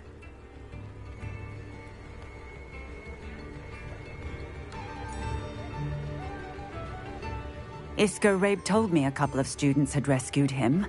Should have known it was you two. Is Mr. Rabe all right? He is. I sent him home to his wife, Miss Onai. Your mother will not be pleased to learn that you're still risking your safety pursuing these dangerous men. Actually, Officer Singer, Natty and I learned of several Hogsmeade residents who've had their lives threatened by the Ashwinders. In addition to abducting Mr. Rabe to blackmail his wife and Natty, Rookwood and Harlow have also extorted Agabus Filbert and Otto Dibble. I will look into all of that. As for the two of you, I appreciate what you're trying to do, but you are taking great risk.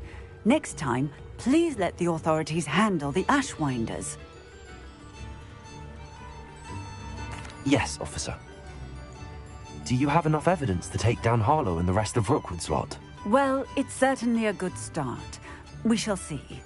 But you can leave this to me now. Natsai, you may wish to speak with your mother about this before I do. My mother will not like this. Thank you again for rescuing me. We shall speak soon.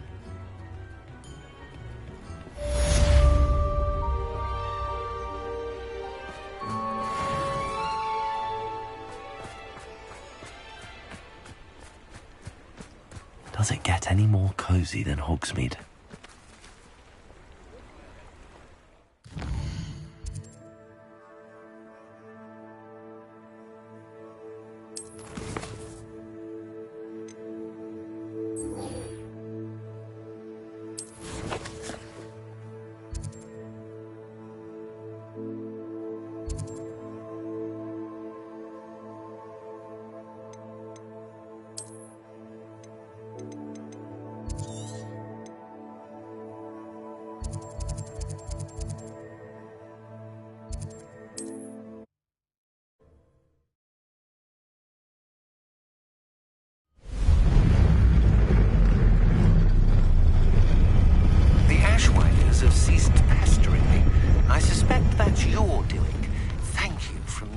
and Rosie both.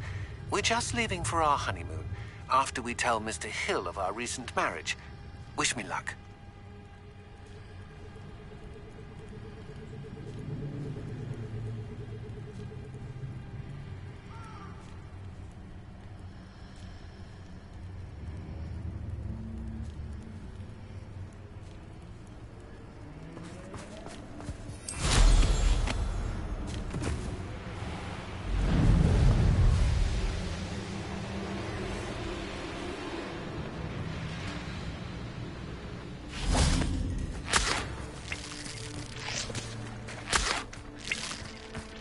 I can do this. I can do this. They will want to help. Is this where we're meeting the centaurs? Well, they don't exactly know we're coming, so it's less of a meeting and more of a surprise, I suppose. Once we tell them about the Snidgets, they'll understand why we came and they'll want to help. I hope you're right. Perhaps they'll be able to tell that we're sincere. There's something about them that's so knowing. It's almost unnerving.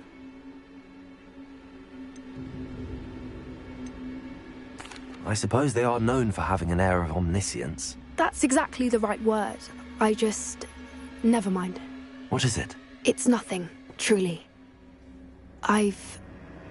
We've no secrets to hide. That's right. We'll simply be honest with them about what we're trying to do. They'll have to help us, won't they? Yes, of course. You're absolutely right. We'll meet with them, tell them about the Snidgets, and I'm sure it'll all be fun.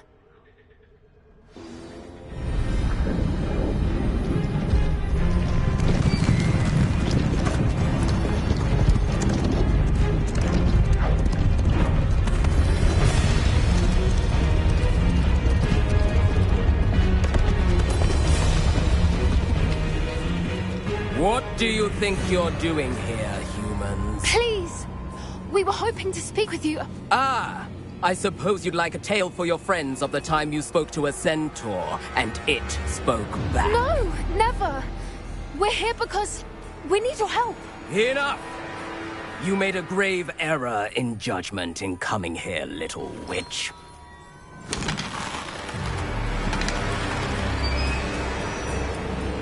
Leave them be, Alec. We do not harm the young. It is not our way. You forget your place, old fool. I'm the leader of this herd, and while you cling to our way, their kind continue to slaughter beasts like us without a care! From what I can see, they have slaughtered no one. They will leave here unharmed. Mark my words, Doran. If I ever see them again, it will be all 3 of your heads.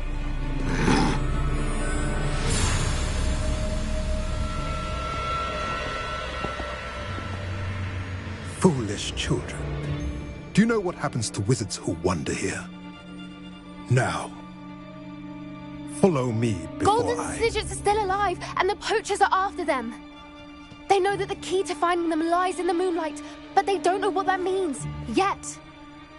Please, help us find the Snidgets before the poachers do. Could it be?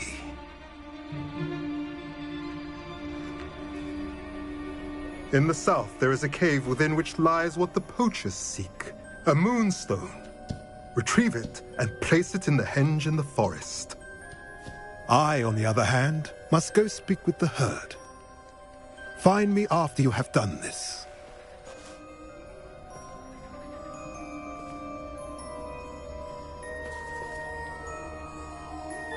I don't understand. So the moonlight mentioned in the journal doesn't refer to actual moonlight, but to a moonstone. What do moonstones have to do with Snidgets? And why was he so certain about where we could find one?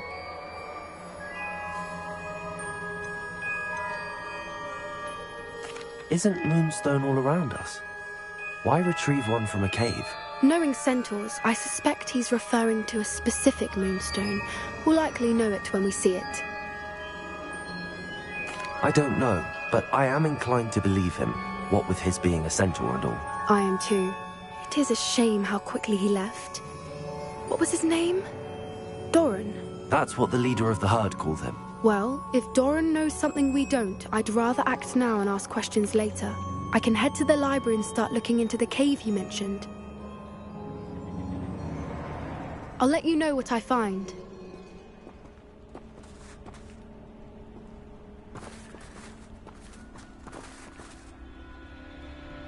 Revelio.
The course looks rather deserted. I hope everything's all right. Ravenclaw, over here!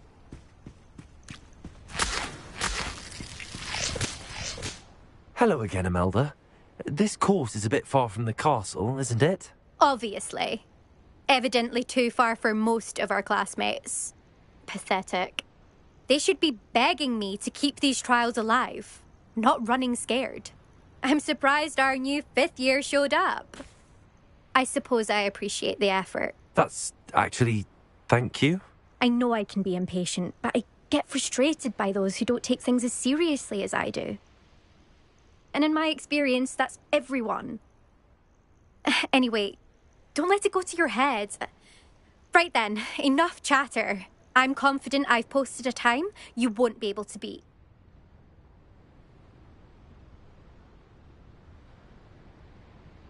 We'll soon see how I fare, won't we? I'm ready. Get ready to lose, Ravenclaw.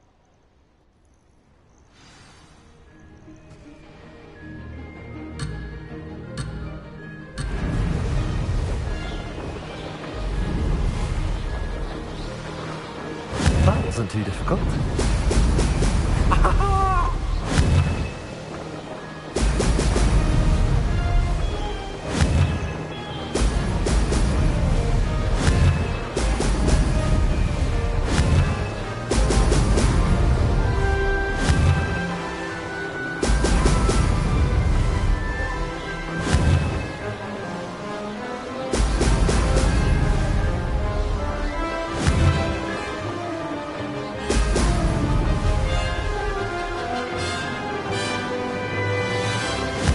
Flying, if I do say so myself. Excellent.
You are the talk of the school since you saved Mr. Rabe and I from the Ashwinders.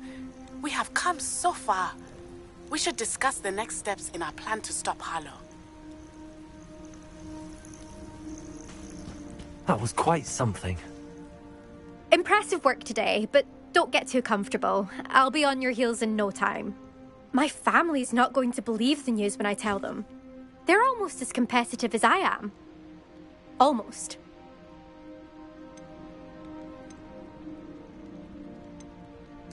I take it you want to play for a team, but which one? And which position? I'm my father's girl. A chaser through and through. You'd know that if Black hadn't cancelled Quidditch this year. As for a team, it's the Holyhead Harpies I've always dreamt of. When I'm finished with school, I'll try out.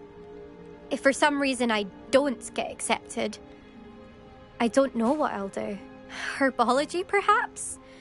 Because if that did happen, you might as well pop me and call me a mandrake. I'd never stop screaming.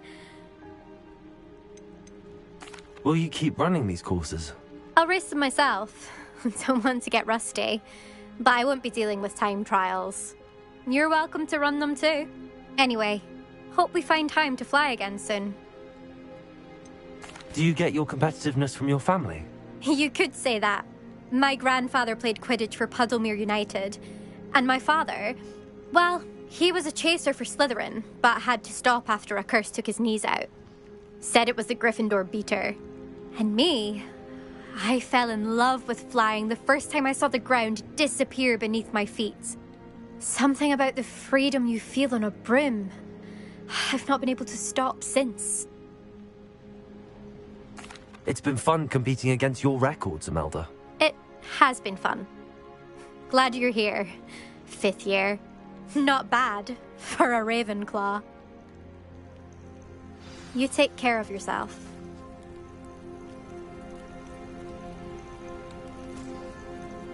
I should let Mr. Weeks know that this was his best upgrade yet.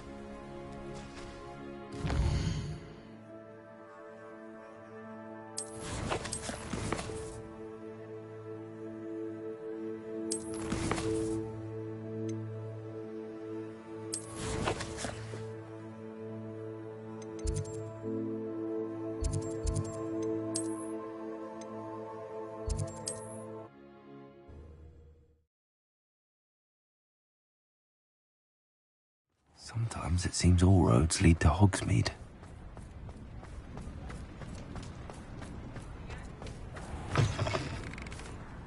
How's my favourite test flyer?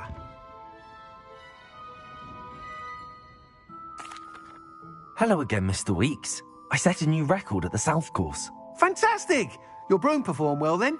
The best upgrade yet. It flew beautifully, incredibly nimble. But with the speeds it now reaches, I can feel the wind catching beneath the seat a bit, preventing it from reaching its full potential. Of course! Should have anticipated that. Exactly the kind of report I've come to expect from you. At last, I think I know what needs to be done for my final upgrade.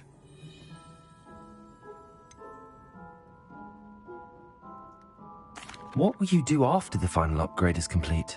I aim to make Spintwitches the most sought-after shop in Hogsmeade. And I wouldn't mind getting back on a broom myself, just for the thrill of it. Couldn't be more pleased we made headway with the upgrades, proved the naysayers wrong, made all the hard work worth it. I shall look forward to speaking again. I'll be sure to send you an hour when I'm finished. Thank you again for your help. Couldn't have done this without you.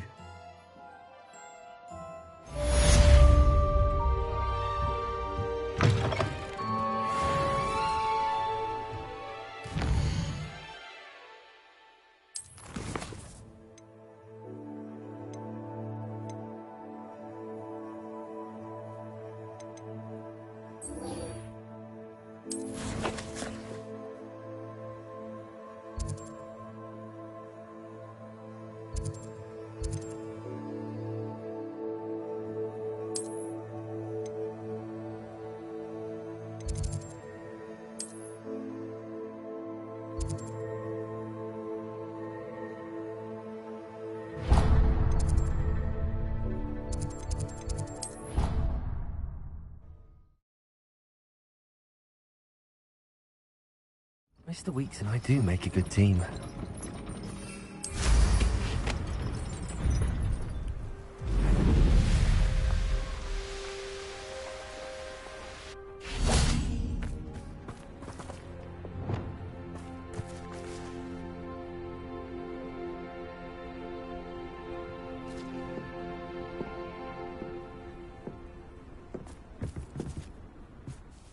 Hello. Are you here for Summoner's Court? That I am. Don't expect to be as lucky here as you were in Crossed Wands. Speaking of which, care to play a match? Of course, Charlotte. Then may the best summoner win.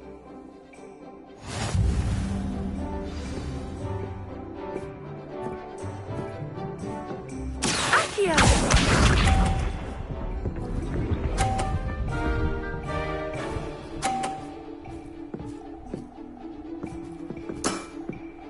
Precisely as planned.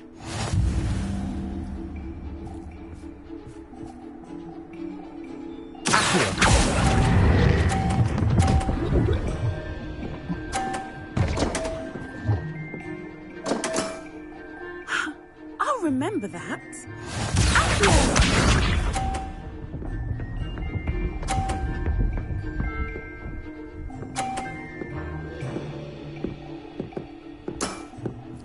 Precisely as planned.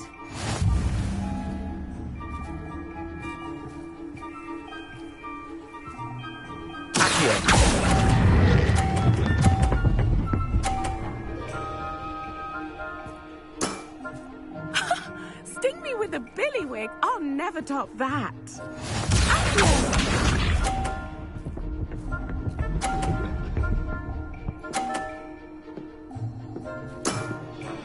Precisely as planned.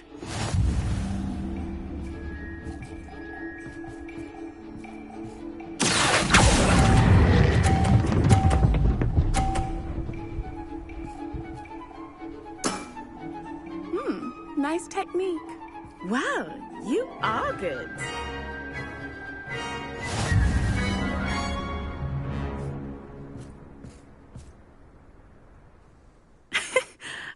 I'm not too proud to admit when I've lost.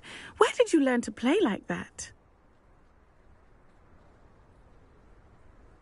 I play by intuition, natural skill and all that. That's been my strategy. I suppose it only gets you so far, though. Well, you've only one opponent left now.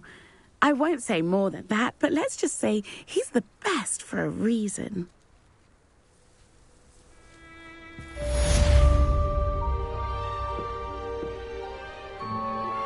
I'm truly awed by what we've accomplished.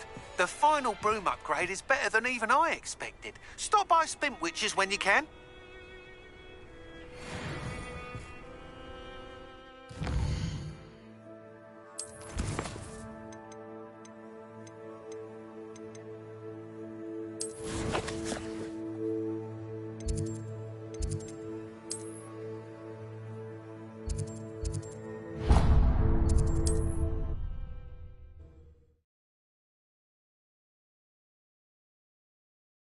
I've always said that travel broadens the mind. Find myself scurrying. Oh, hello again. Couldn't have perfected the broom upgrades without your help. As always, I have a special prize for you. What are we looking for today? I truly enjoyed working with you. Thank you for believing in me. Thanks for stopping by. Hope to see you again.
I'm honest, I wish I had something to boast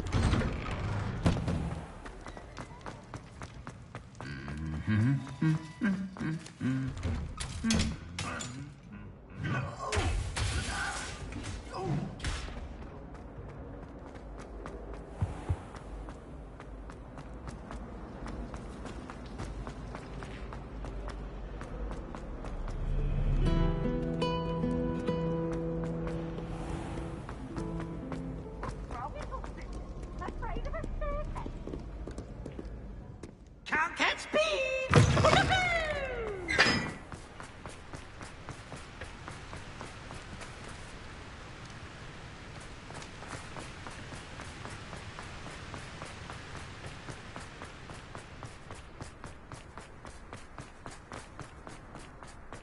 What you did in Cross Wands was fantastic.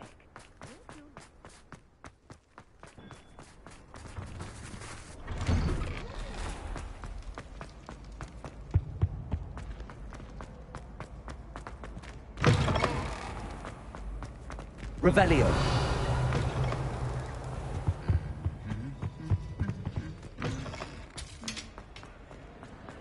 I have been meaning to speak with you. I still can't believe we escaped the Ashwinders. You may not realize it, but you are the talk of the school since you saved me that day. I wonder how everyone knows about it. I told my mother in the hope that she would be more forgiving of what I have been up to if it came from me. She likely told other professors, and news travels quickly. Unfortunately, she might, in fact, have been even less forgiving than I'd hoped. If she knew more about what you've done, I suspect she'd be proud. If she knew any more about what I've done, she would never let me out of her sight again. I'm sorry. Has Officer Singer done anything with the evidence we provided? She has not. Harlow is as strong as ever. Someone needs to stop him, whether it is us or Officer Singer. If someone had stopped the monsters like him in Matabeleland, my father would be alive today. What exactly happened to your father? It was a beautiful day. My mother had gone to tend to a neighbor who was ill, and so my father and I were galloping in the savannah. Galloping? Your father was also an animagus, I take it? He could become the most majestic giraffe, and he would carry me on his back, my arms around his neck. We were on our way home when we surprised a group of bandits who had come from our village. One of them saw me just as he removed a scarf from his face.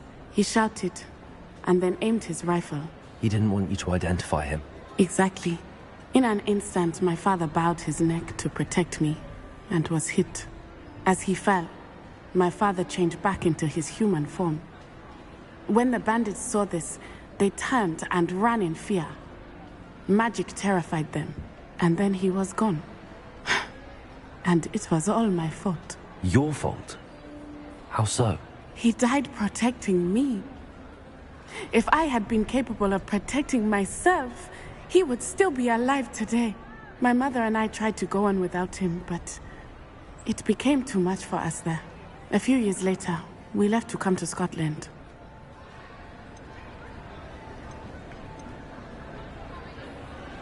Do you think your father would approve of the things we've been doing? Oh my, that is a good question. In theory, yes. Although he would worry, as my mother does. But I think he, of all people, would understand my persistence. My father never shied away from a fight for good, no matter how ruthless the foe. And I think he would have enjoyed knowing that I had a compatriot like you. What does your mother think about all of this? Well, as you saw, she worries a great deal. She is an excellent seer. But I think it bothers her to this day that she did not see my father's death coming. She misses him. As do I. So I believe on some level she understands my need to seek justice in a small way. But that does not mean that she likes it. Do you think taking down the Ashwinders will avenge your father's death? No. Vengeance is not what drives me. My father would not want that. He and my mother raised me to believe that it is a privilege to be able to fight for those who cannot.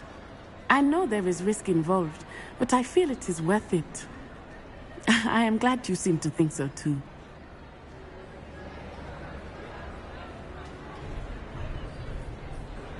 I'm sorry, Natty.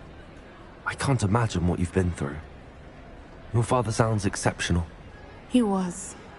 Truly extraordinary. And thank you for your kind words. We all have our burdens. My father had a saying about that. Yes, I remember. Rain does not fall on one roof alone. Exactly. Soon you and I will put an end to the Ashwinders, beginning with Harlow. And once he is gone, we will turn our attention to Rookwood. We are making progress, and we will succeed. Thank you again for saving me. You deserve all of the praise you have received.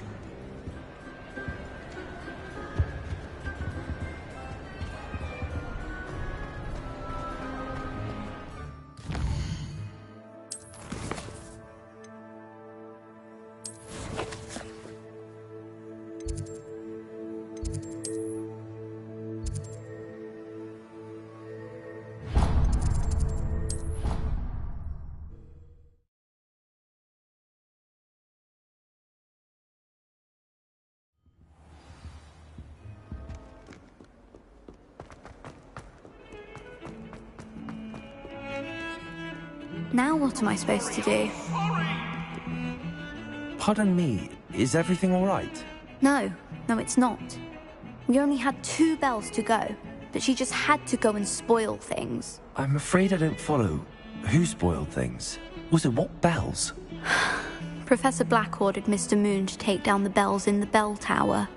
Said they were giving him a headache. Those bells are a part of Hogwarts. I wasn't about to let that happen. So, I asked my friend Adelaide to help me put them back. We've always been a duo of sorts, Adelaide and Evangeline. Addie and Evie. Anyway, it was going swimmingly until Black started asking questions. Then she wasn't comfortable with our rule breaking. Now I'm stuck, unable to tell which bell goes where.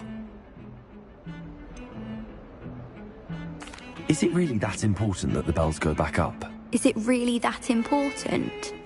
They're part of the school's history. Those bells likely told a young Merlin that he was running late to Charms, or called Ignatia Wildsmith to dinner. We can't simply fiddle with history. We're meant to be its stewards. It's certainly an odd decree, even for Black, taking down the bells for a headache. I agree. I thought it might also have been that they interrupted his hourly naps. That's all he does in his office, you know. But then I heard... Can you keep a secret? I can. I heard from Alice, who heard from Ollie, who heard from Eugenia, that it's because the bells reminded him of his wedding day. Breaks out in a sweat every hour on the hour, but mum's the word. If only 2 bells are left, isn't it fairly easy to tell which goes where? Easy for you, perhaps. I happen to be tone deaf. Mother likes to say I couldn't carry a tune if it hopped on my back like a chocolate frog. No point putting them back in if they don't sound just as they did before, for the sake of historical accuracy. Perhaps I could help put the bells back up. Really? Oh, that would be wonderful. The bells are in the bell tower just above the music room. You're certainly of more help than Adelaide. I imagine the bells are just inside in the bell tower.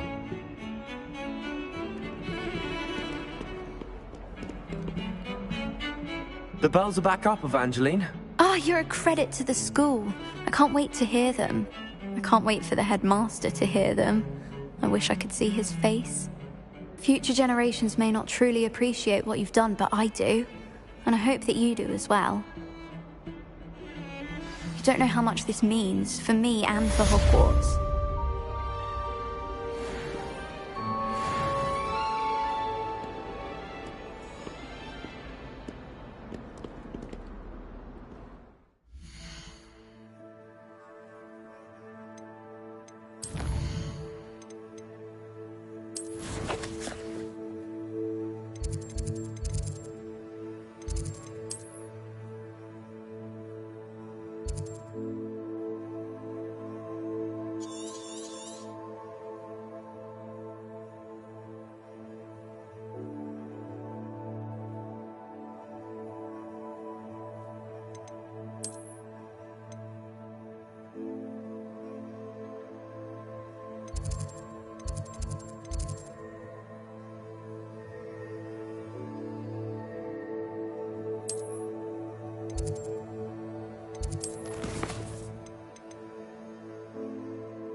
Welcome back.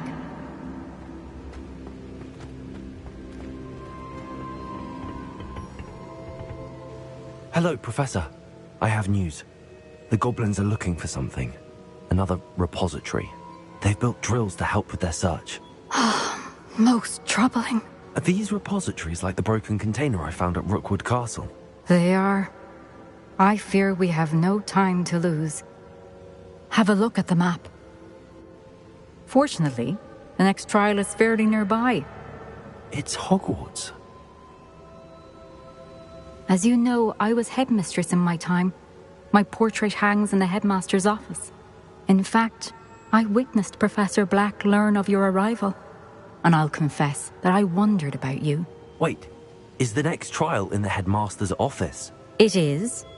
I had hoped that when the time came, the occupant of that office would be of help to us. Unfortunately, this headmaster seems wildly unconcerned with anything but himself. You'll need to access the office while he's away. I understand. Very well. I'll find some way to get in. Good. I shall meet you in my portrait there. Until then.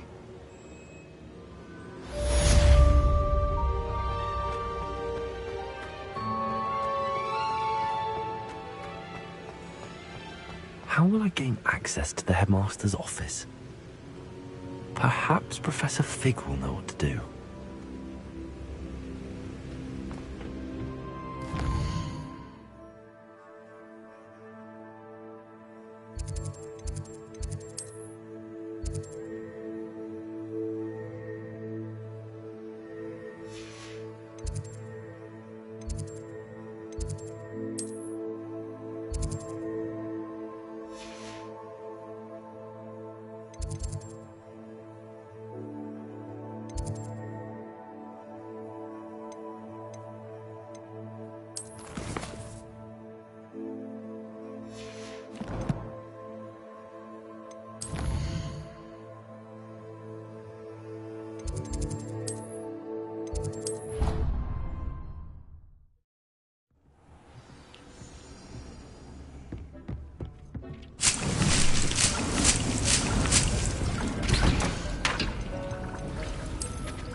Revelio. When I fell off my broom and broke 6 bones,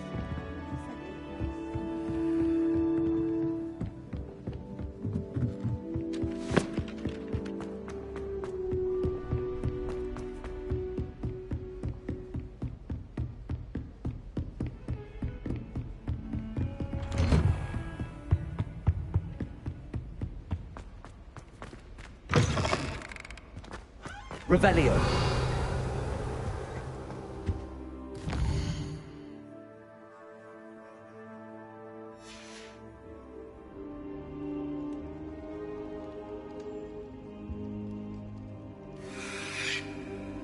Mine now, demi-guys.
Revelio.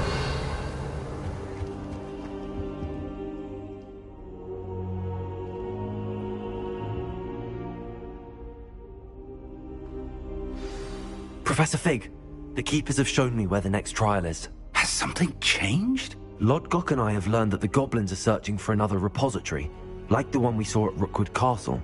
And I discovered that they're building massive drills to help in their search. Professor Fitzgerald seemed very concerned. I see. Ranrock clearly knows even more than we suspected. And sir, there's something else. Lodgok knew Miriam. He knew Miriam? They encountered each other at Rookwood Castle. She was doing research. That's where she found the container with the portkey. He liked her so much that he let her leave with it, despite orders from Ranrock. I don't know what to say. She could win over almost anyone. I want to hear more of this. And, in fact, I'd like to speak with Lodgok directly. But we've no time now. Where is the next trial?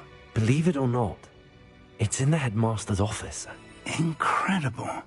Very well. You'll need the password to get past the stone gargoyle. The headmaster's house elf will know it. I don't know the headmaster's house elf. Will he even speak to me?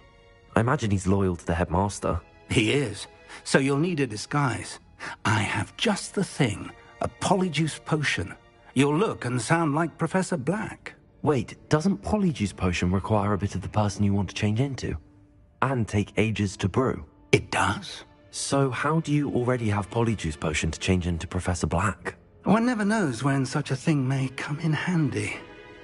Let's just say I felt the need to be prepared for anything after my fruitless trip to the ministry on his behalf. Now, time is of the essence. Drink up and I shall explain more.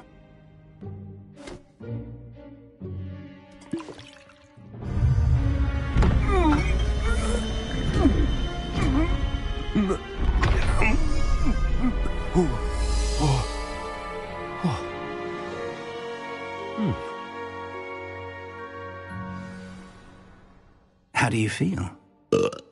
Incredible. I won't forget that taste anytime soon. How do I sound? Convincing. I've taken the liberty of transfiguring your robes. As we discussed, you'll need the password from Scrope, who could be anywhere in the castle. You might look for Professor Kagawa. She's taken to badgering the poor elf about Quidditch in the hopes that he can convince Black to change his mind. Thus far, unsuccessfully. I see. But what if Professor Black sees me? Leave him to me. I shall tell him where to meet a liaison from the ministry in Hogsmeade. That should give you plenty of time. Thank you, Professor. I suppose we'll meet again in the map chamber. It's rather strange to hear gratitude coming from Professor Black. I'll see you there. Now to find the headmaster's house elf.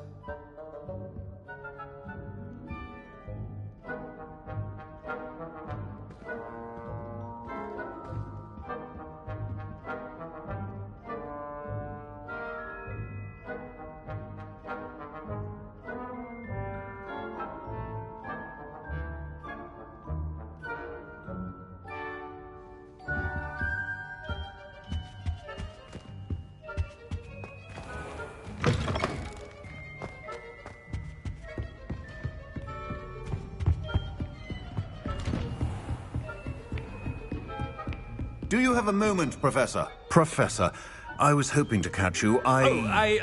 Places to be, Professor Sharp. Places to be. Of course, sir. Only...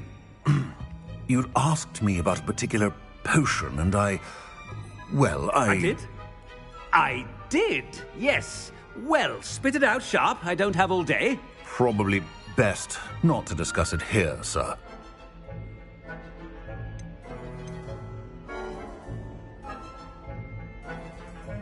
I assure you, Sharp, you may speak freely. Very well. I've brewed the cure for boils you wanted. I can drop it by your office when it's convenient. Of course, yes.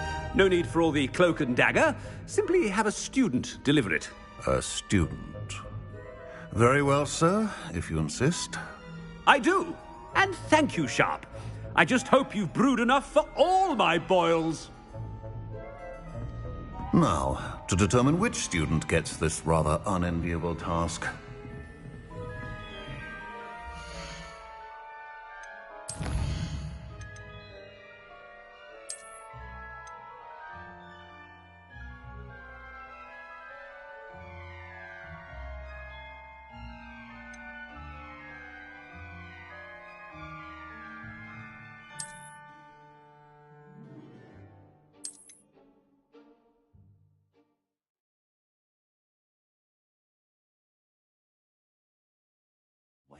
Professor, I was hoping to catch you.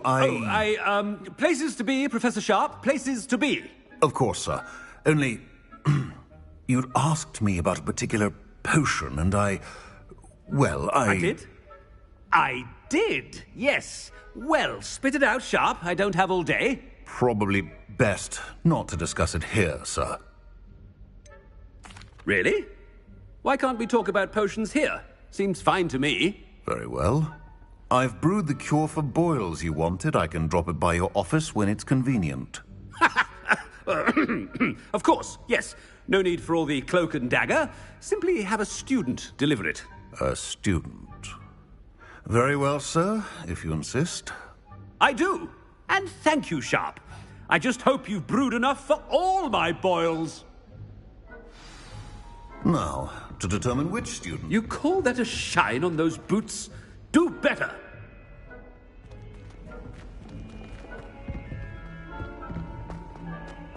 If you must speak with me, consult my secretaries or what have you. Now move along. What could the headmaster want?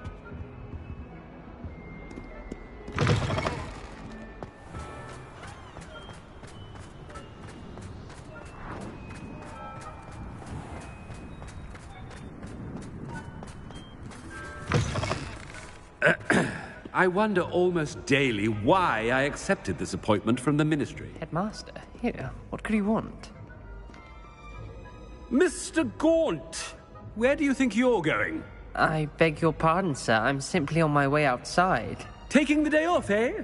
Typical student, wasting the hours away. I have to write 20 inches on Dittany and its uses. Was heading to the greenhouse. Ah, yes.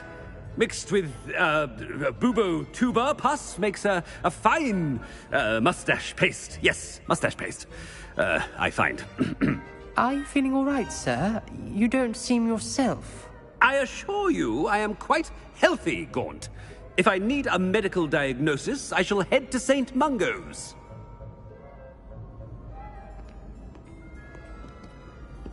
Something is very wrong with Professor Black. I haven't time for any of you at the moment. None. None at all. Move aside.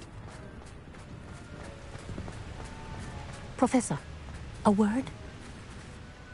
Professor Black, again, it is not too late to reconsider your decision regarding Quidditch. We could still have trials and a somewhat shortened season. It would be better than none at all. But the injury, Madam Kogawa. Professor, more than one student has taken a bludger to the head on our pitch. I dare say it knocked some sense into them. And they're fine now. The fact that it happened to be a pureblood, well, that's no reason to... What nonsense! That you would trivialize the health of a student over a silly game. A silly game? You are quite impossible sometimes. Sir, I've a good mind to write to the Department of Magical Games and Sports at the Ministry about you.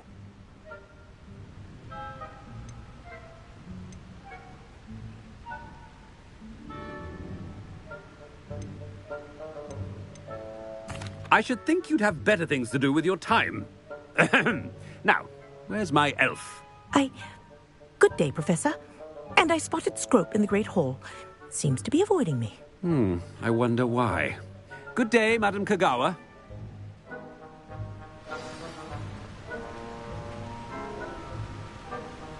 What did we do to deserve him as a headmaster? Greetings!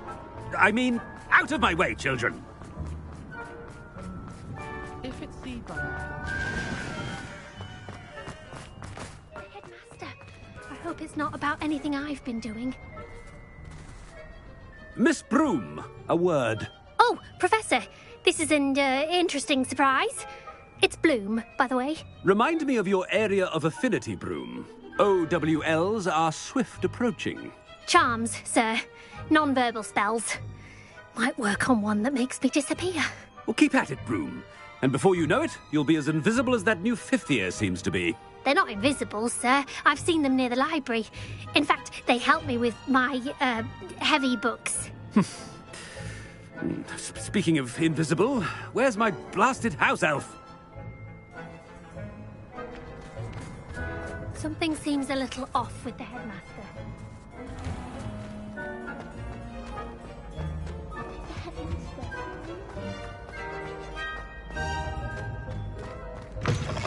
Chewing with your mouth open? Where are your manners?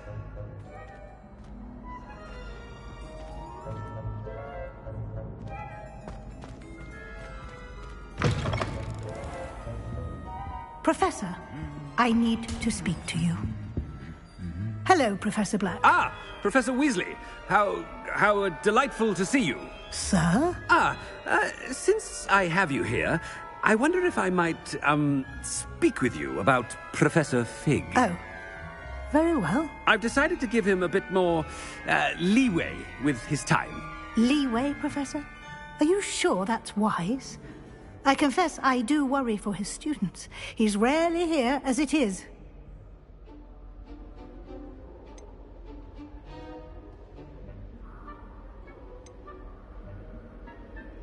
Ah, well, yes.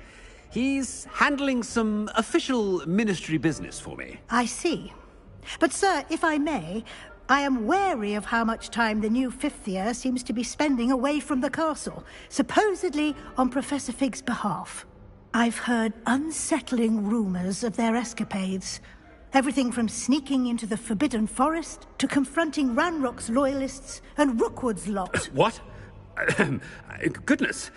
You cannot believe everything you hear, Professor. No, you cannot. I mean, I shall keep an eye on Fig. You simply keep doing the wonderful job that you're doing. Simply wonderful. Thank you. But I'm happy to look into... Good. That'll be all, Weasley. I mean, Professor Weasley. Good day.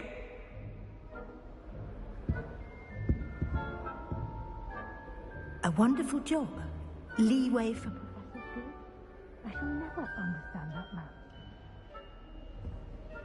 That ought to give Professor Fig some breathing room.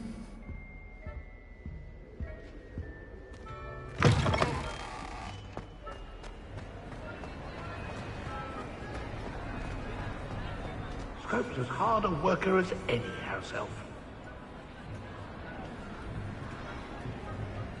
Ahem.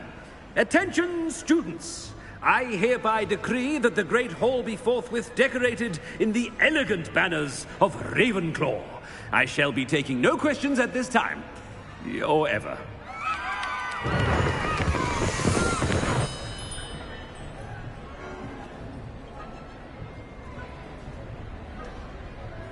Scrope! Oh, greetings, Master. Remind me of the password to my office. Oh, but Master made Scrope swear never to tell anyone, even Master himself.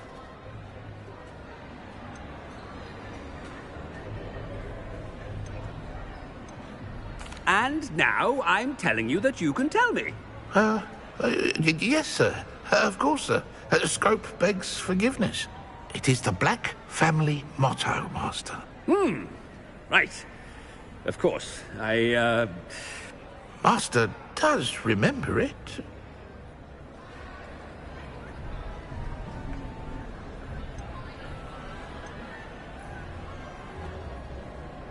It's pure bloods forever, isn't it? Close, Master. Scrope thinks Master is indeed testing Scrope. It is always pure. Obviously. And, of course, as Master knows, in French. Ah! Yes, of course. I order you to pronounce it for me. Oh. But Master knows that Scrope's French is most pitiful. Oh, very well. Toujours pur. Ha! Thank you. Never speak of this conversation with me or anyone else. Of course, sir. Scrope shall try his best to keep out of Master's way. The polyjuice potion's wearing off. I best get out of sight.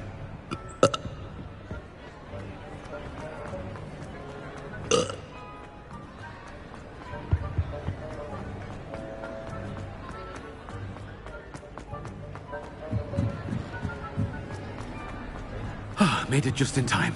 It's wearing off. Fig was right. I can't believe it worked. Now to speak the password to the gargoyle.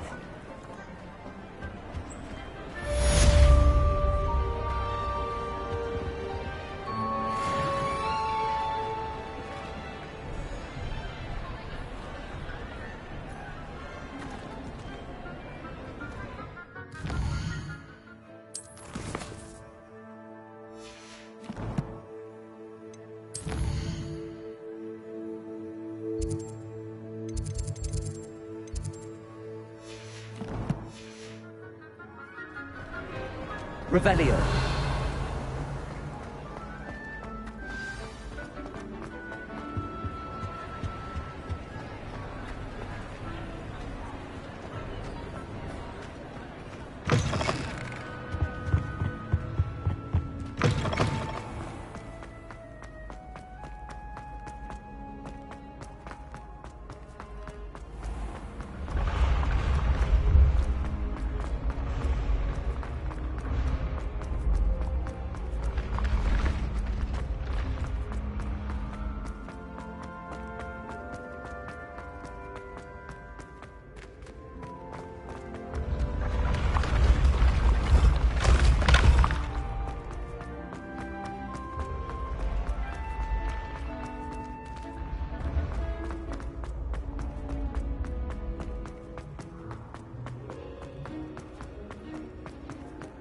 Revelio.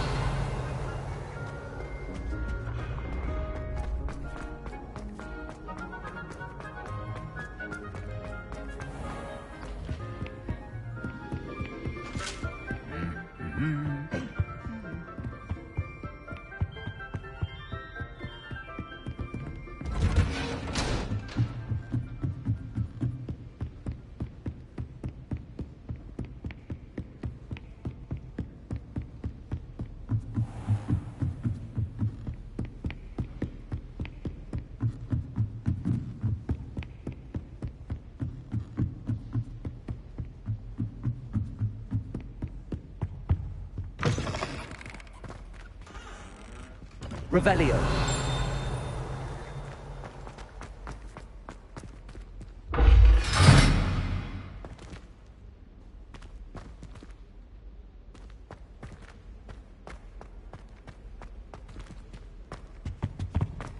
gargoyle. That's where I need to speak the password.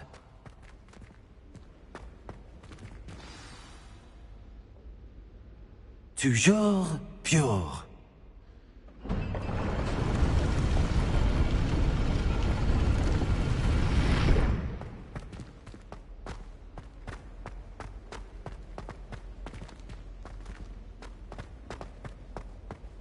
I wonder if all the elite wizarding families have a motto.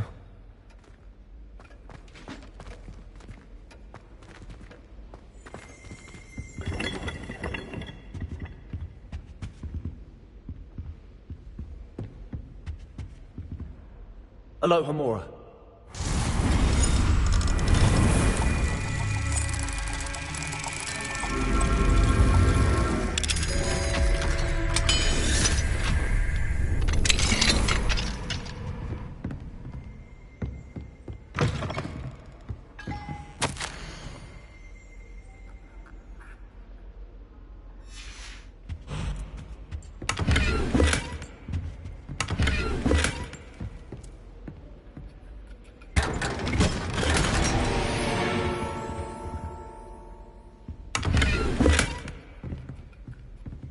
Revelio.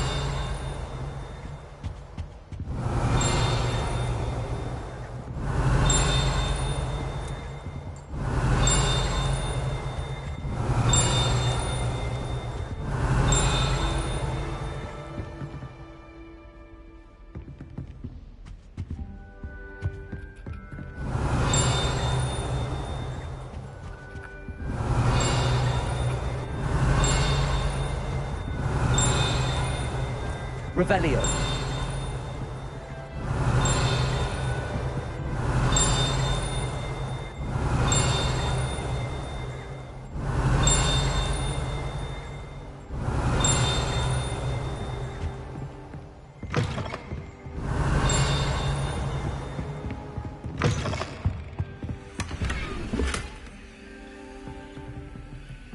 Aloha Mora.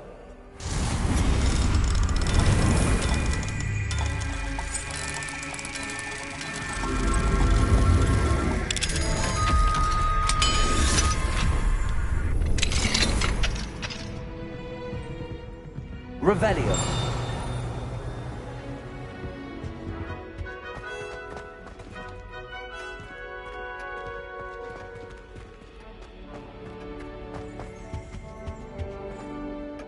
It's good to see you.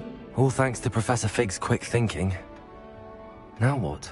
Approach the pedestal in the antechamber and read the book that appears.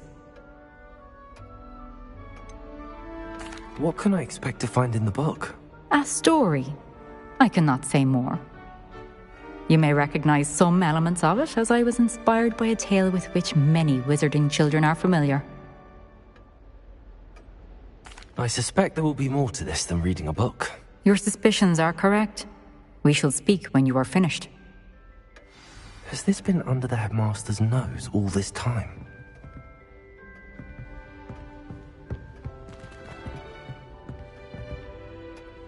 Revelio.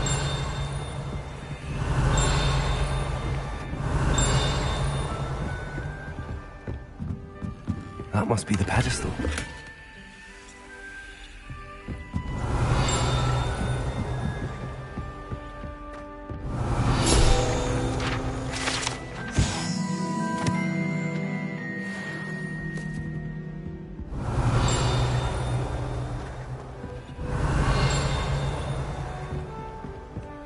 Revelio.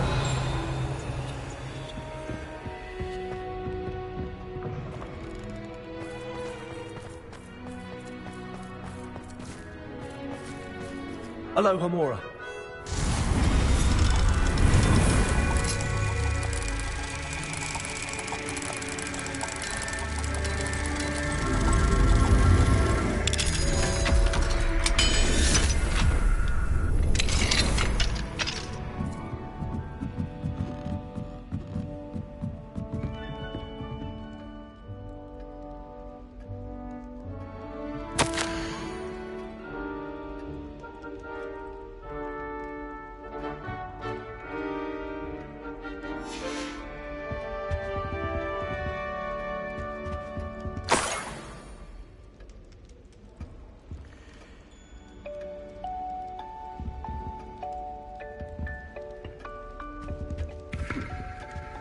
Revelio.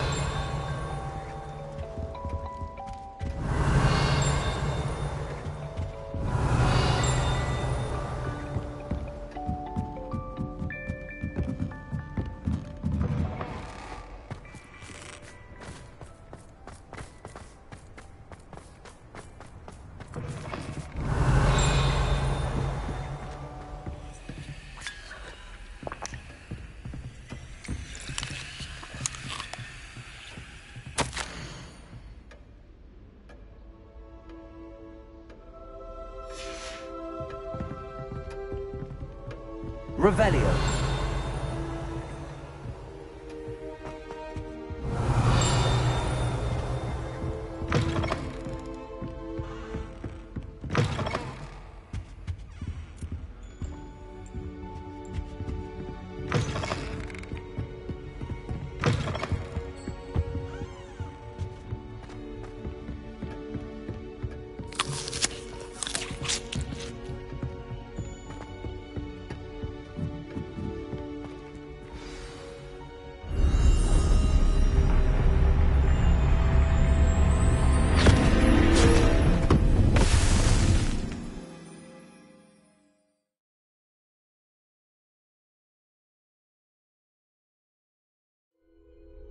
Where am I?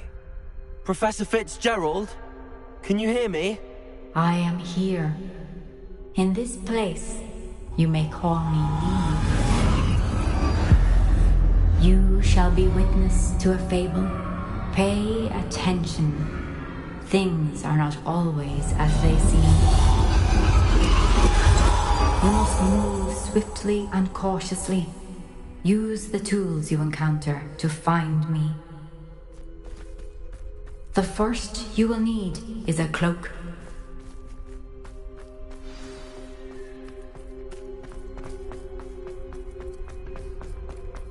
In this place, as in life, death takes many forms. Avoid each of them at all costs.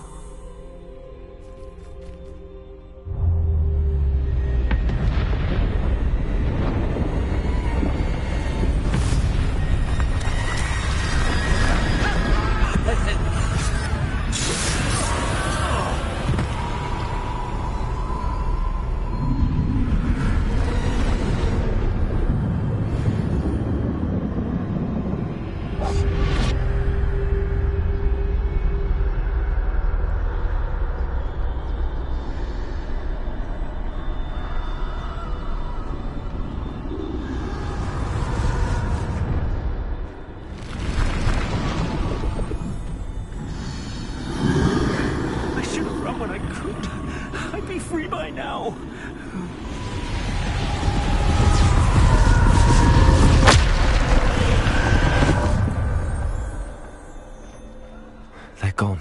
For now. I need to get out of here. Where could Neve be?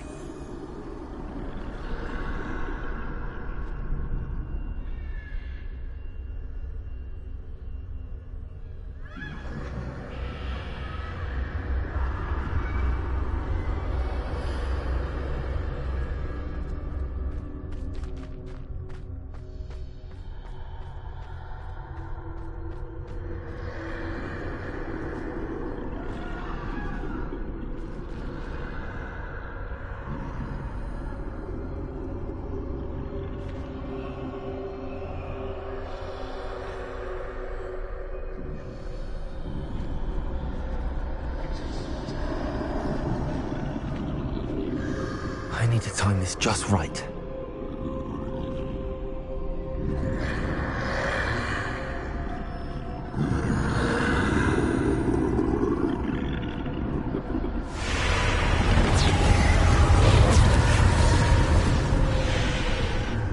I see. A staircase straight ahead.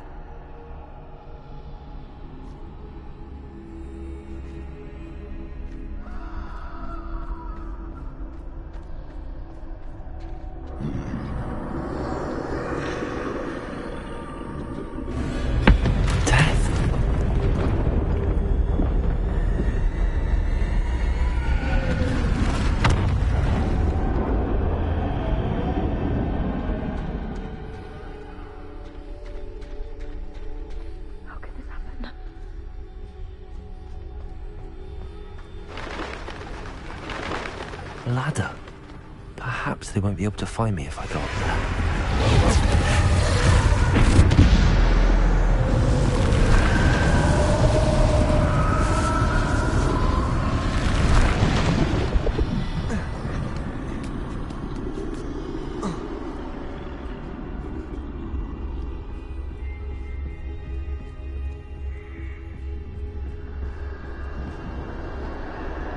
Best move while I can. Neve must be here somewhere.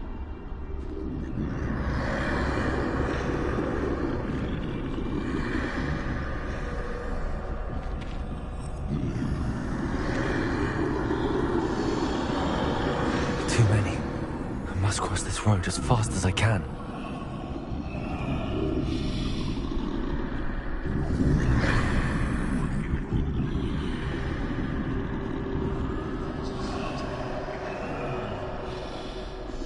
That's where I need to go, but I need to find a way past them.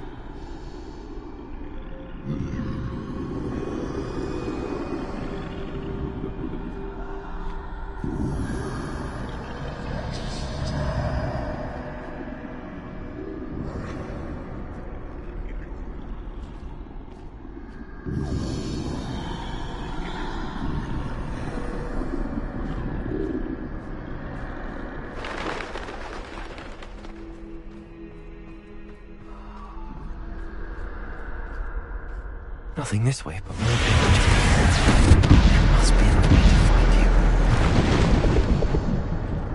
I need to turn back. There's no getting past them that way.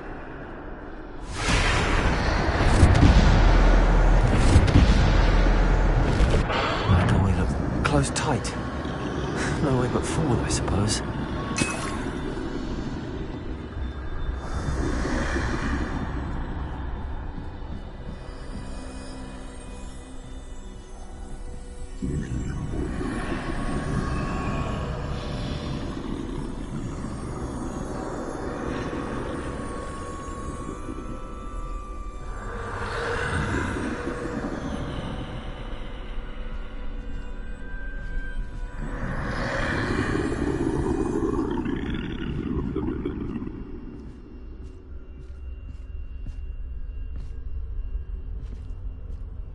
Now's my chance.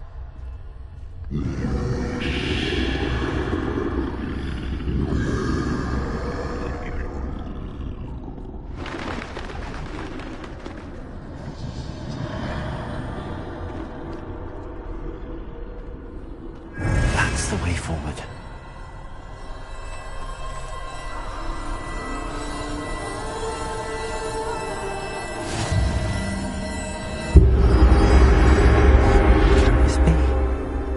I think I'm invisible.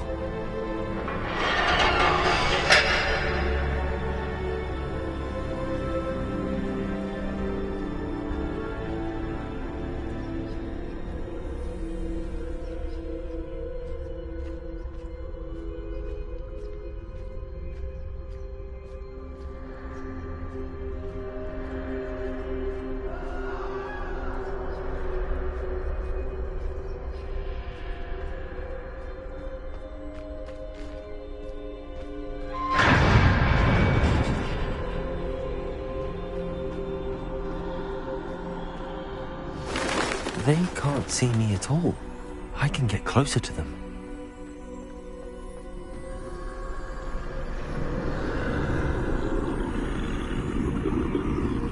This is the way forward. Finally free. Now where are you, Neve?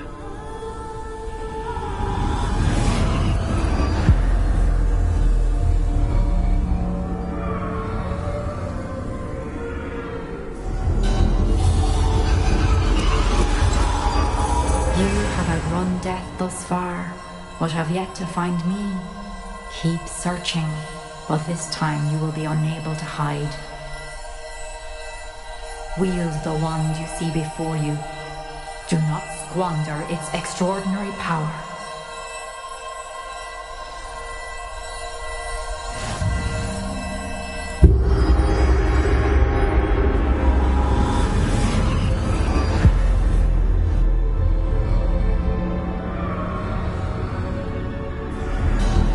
I've never felt such power.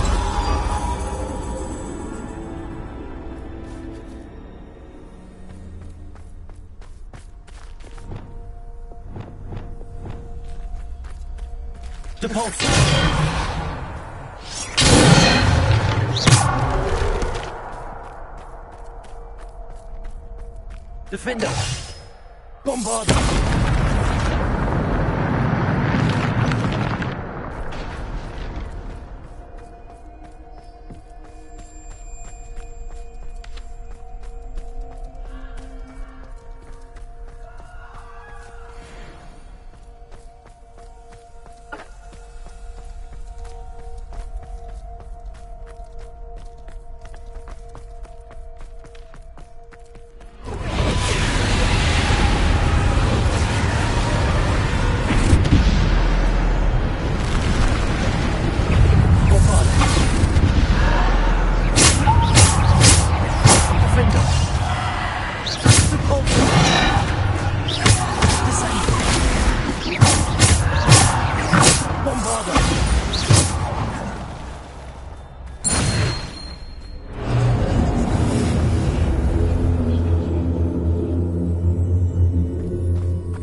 Revelio.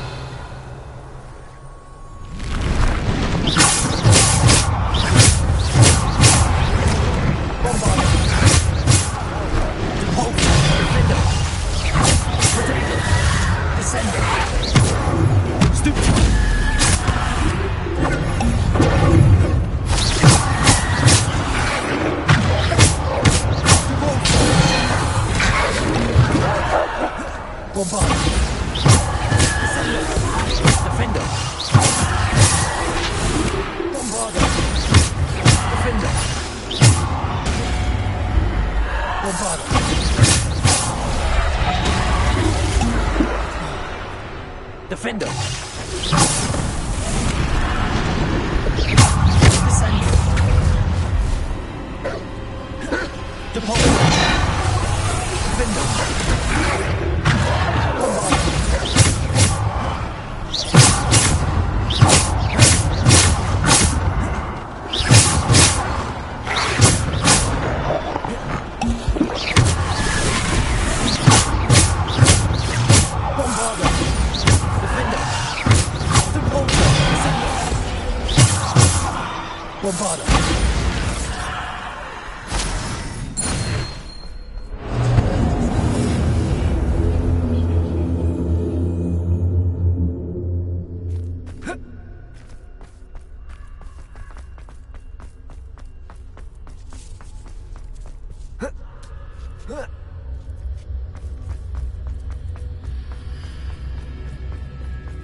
Defender. Descender. Depulso. Descender.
Defender. Depulso. Descender. Bombarda. Defender. Bombarda. Defender.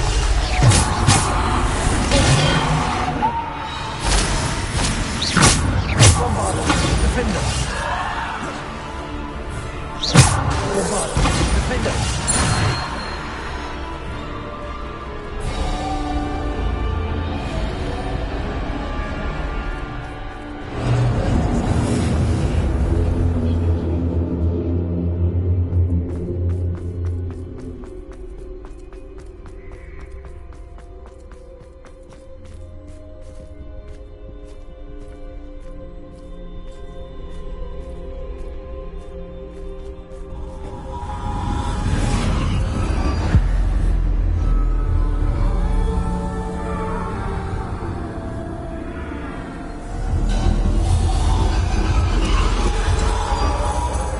Stone.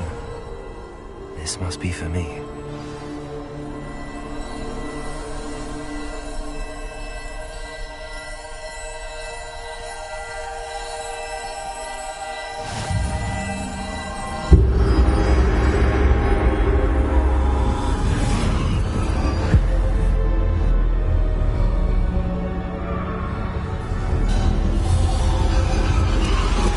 You are far from finished.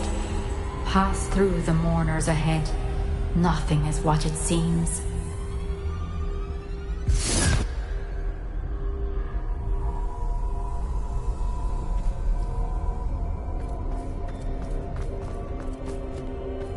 I can't believe she's dead.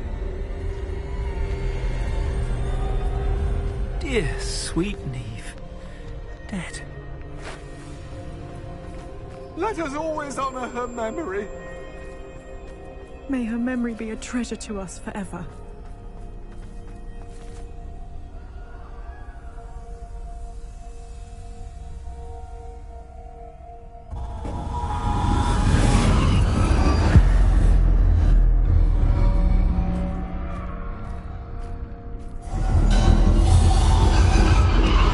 You found me, but you cannot undo what has been done.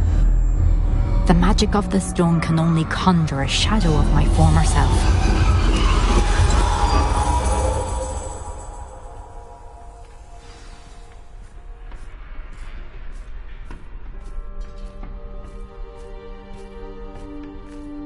But there is no light without shadow, as there is no shadow without light. Simply because you can eliminate darkness does not always mean that you should.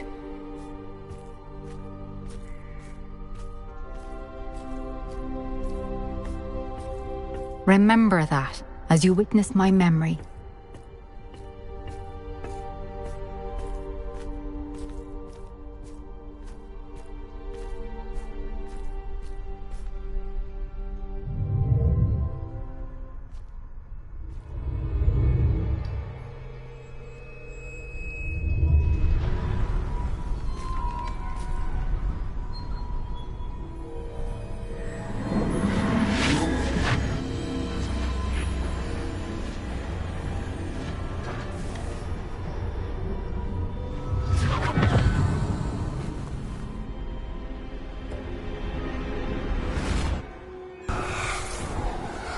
Isadora, what you did for your father was remarkable. Wasn't it? And Percival needn't worry about the strands of emotion or the traces that this magic leaves. I found a way to contain all of it.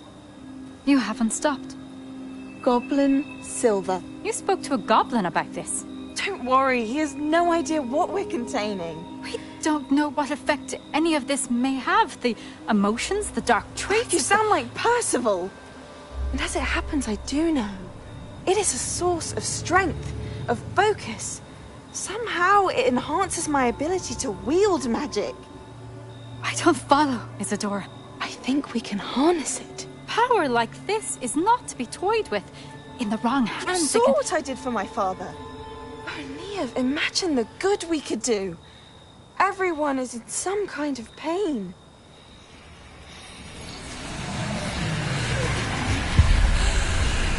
What are you doing?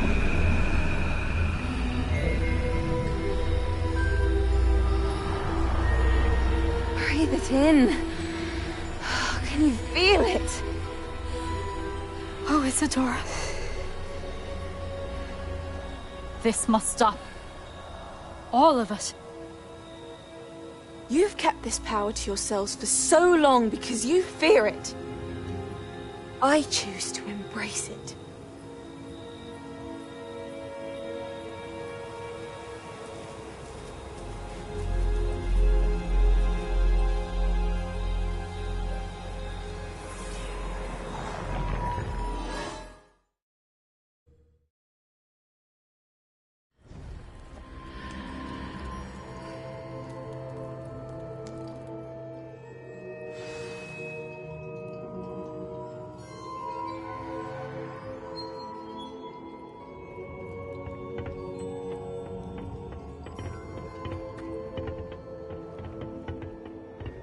Revelio.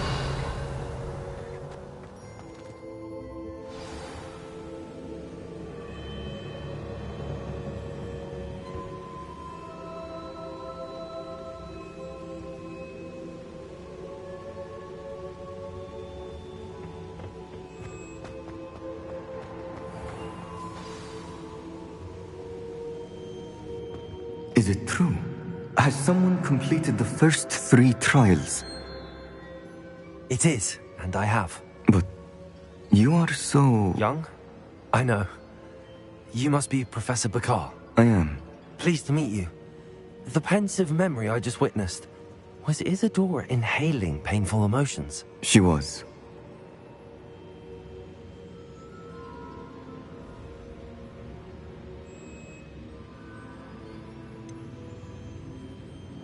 I found it disturbing. But how did she gain power from it? How did she harness it? It was disturbing. Although, I wonder that you are asking about her power. I hesitate to reveal the location of my pensive to someone who, perhaps, has yet to understand the responsibility of power. I can assure you, Professor, I do. In fact, what you don't yet know is that a dangerous goblin called Ranrock has accessed the repository at Rookwood Castle. He has learned to harness the contents of it as a source of immense power. He plans to use that power against wizardkind. We have no time to waste. I see. Nonetheless, the knowledge you shall gain after you witness my memories is too valuable to share without further consideration. I shall require time to confer with the other keepers. It seems we have no choice but to wait, frustrating as it is. I heard what you told Professor Bakar. Isadora was inhaling emotions to gain power? She was. And she pulled emotions, as she did from her father, from Professor Fitzgerald, without permission. Monstrous. What's more, she said that she found a way to store the traces of magic she extracted in goblin silver. The repositories? Possibly. There's something I didn't get a chance to tell you earlier. Ranrock has been digging at locations tied to the 5 names he found in the journals of a goblin metalworker named Bragball. 5 names? The Keepers, and who else? Isadora Morganac? Precisely. That's how he's been one step ahead of us. Gringotts, the Tower, Rookwood Castle. If the Keepers won't tell you where the next trial is yet, I say we at least maintain a watch on Ranrock. Perhaps he'll lead us to more information. Perhaps. I hope to hear from Lodgok soon. I haven't heard anything since I learned of the drills. Oh, and as you've probably guessed by now, your polyjuice plan worked like a charm. I knew it would. I may have done too good a job distracting Black. I had no idea he can't hold his fire whiskey.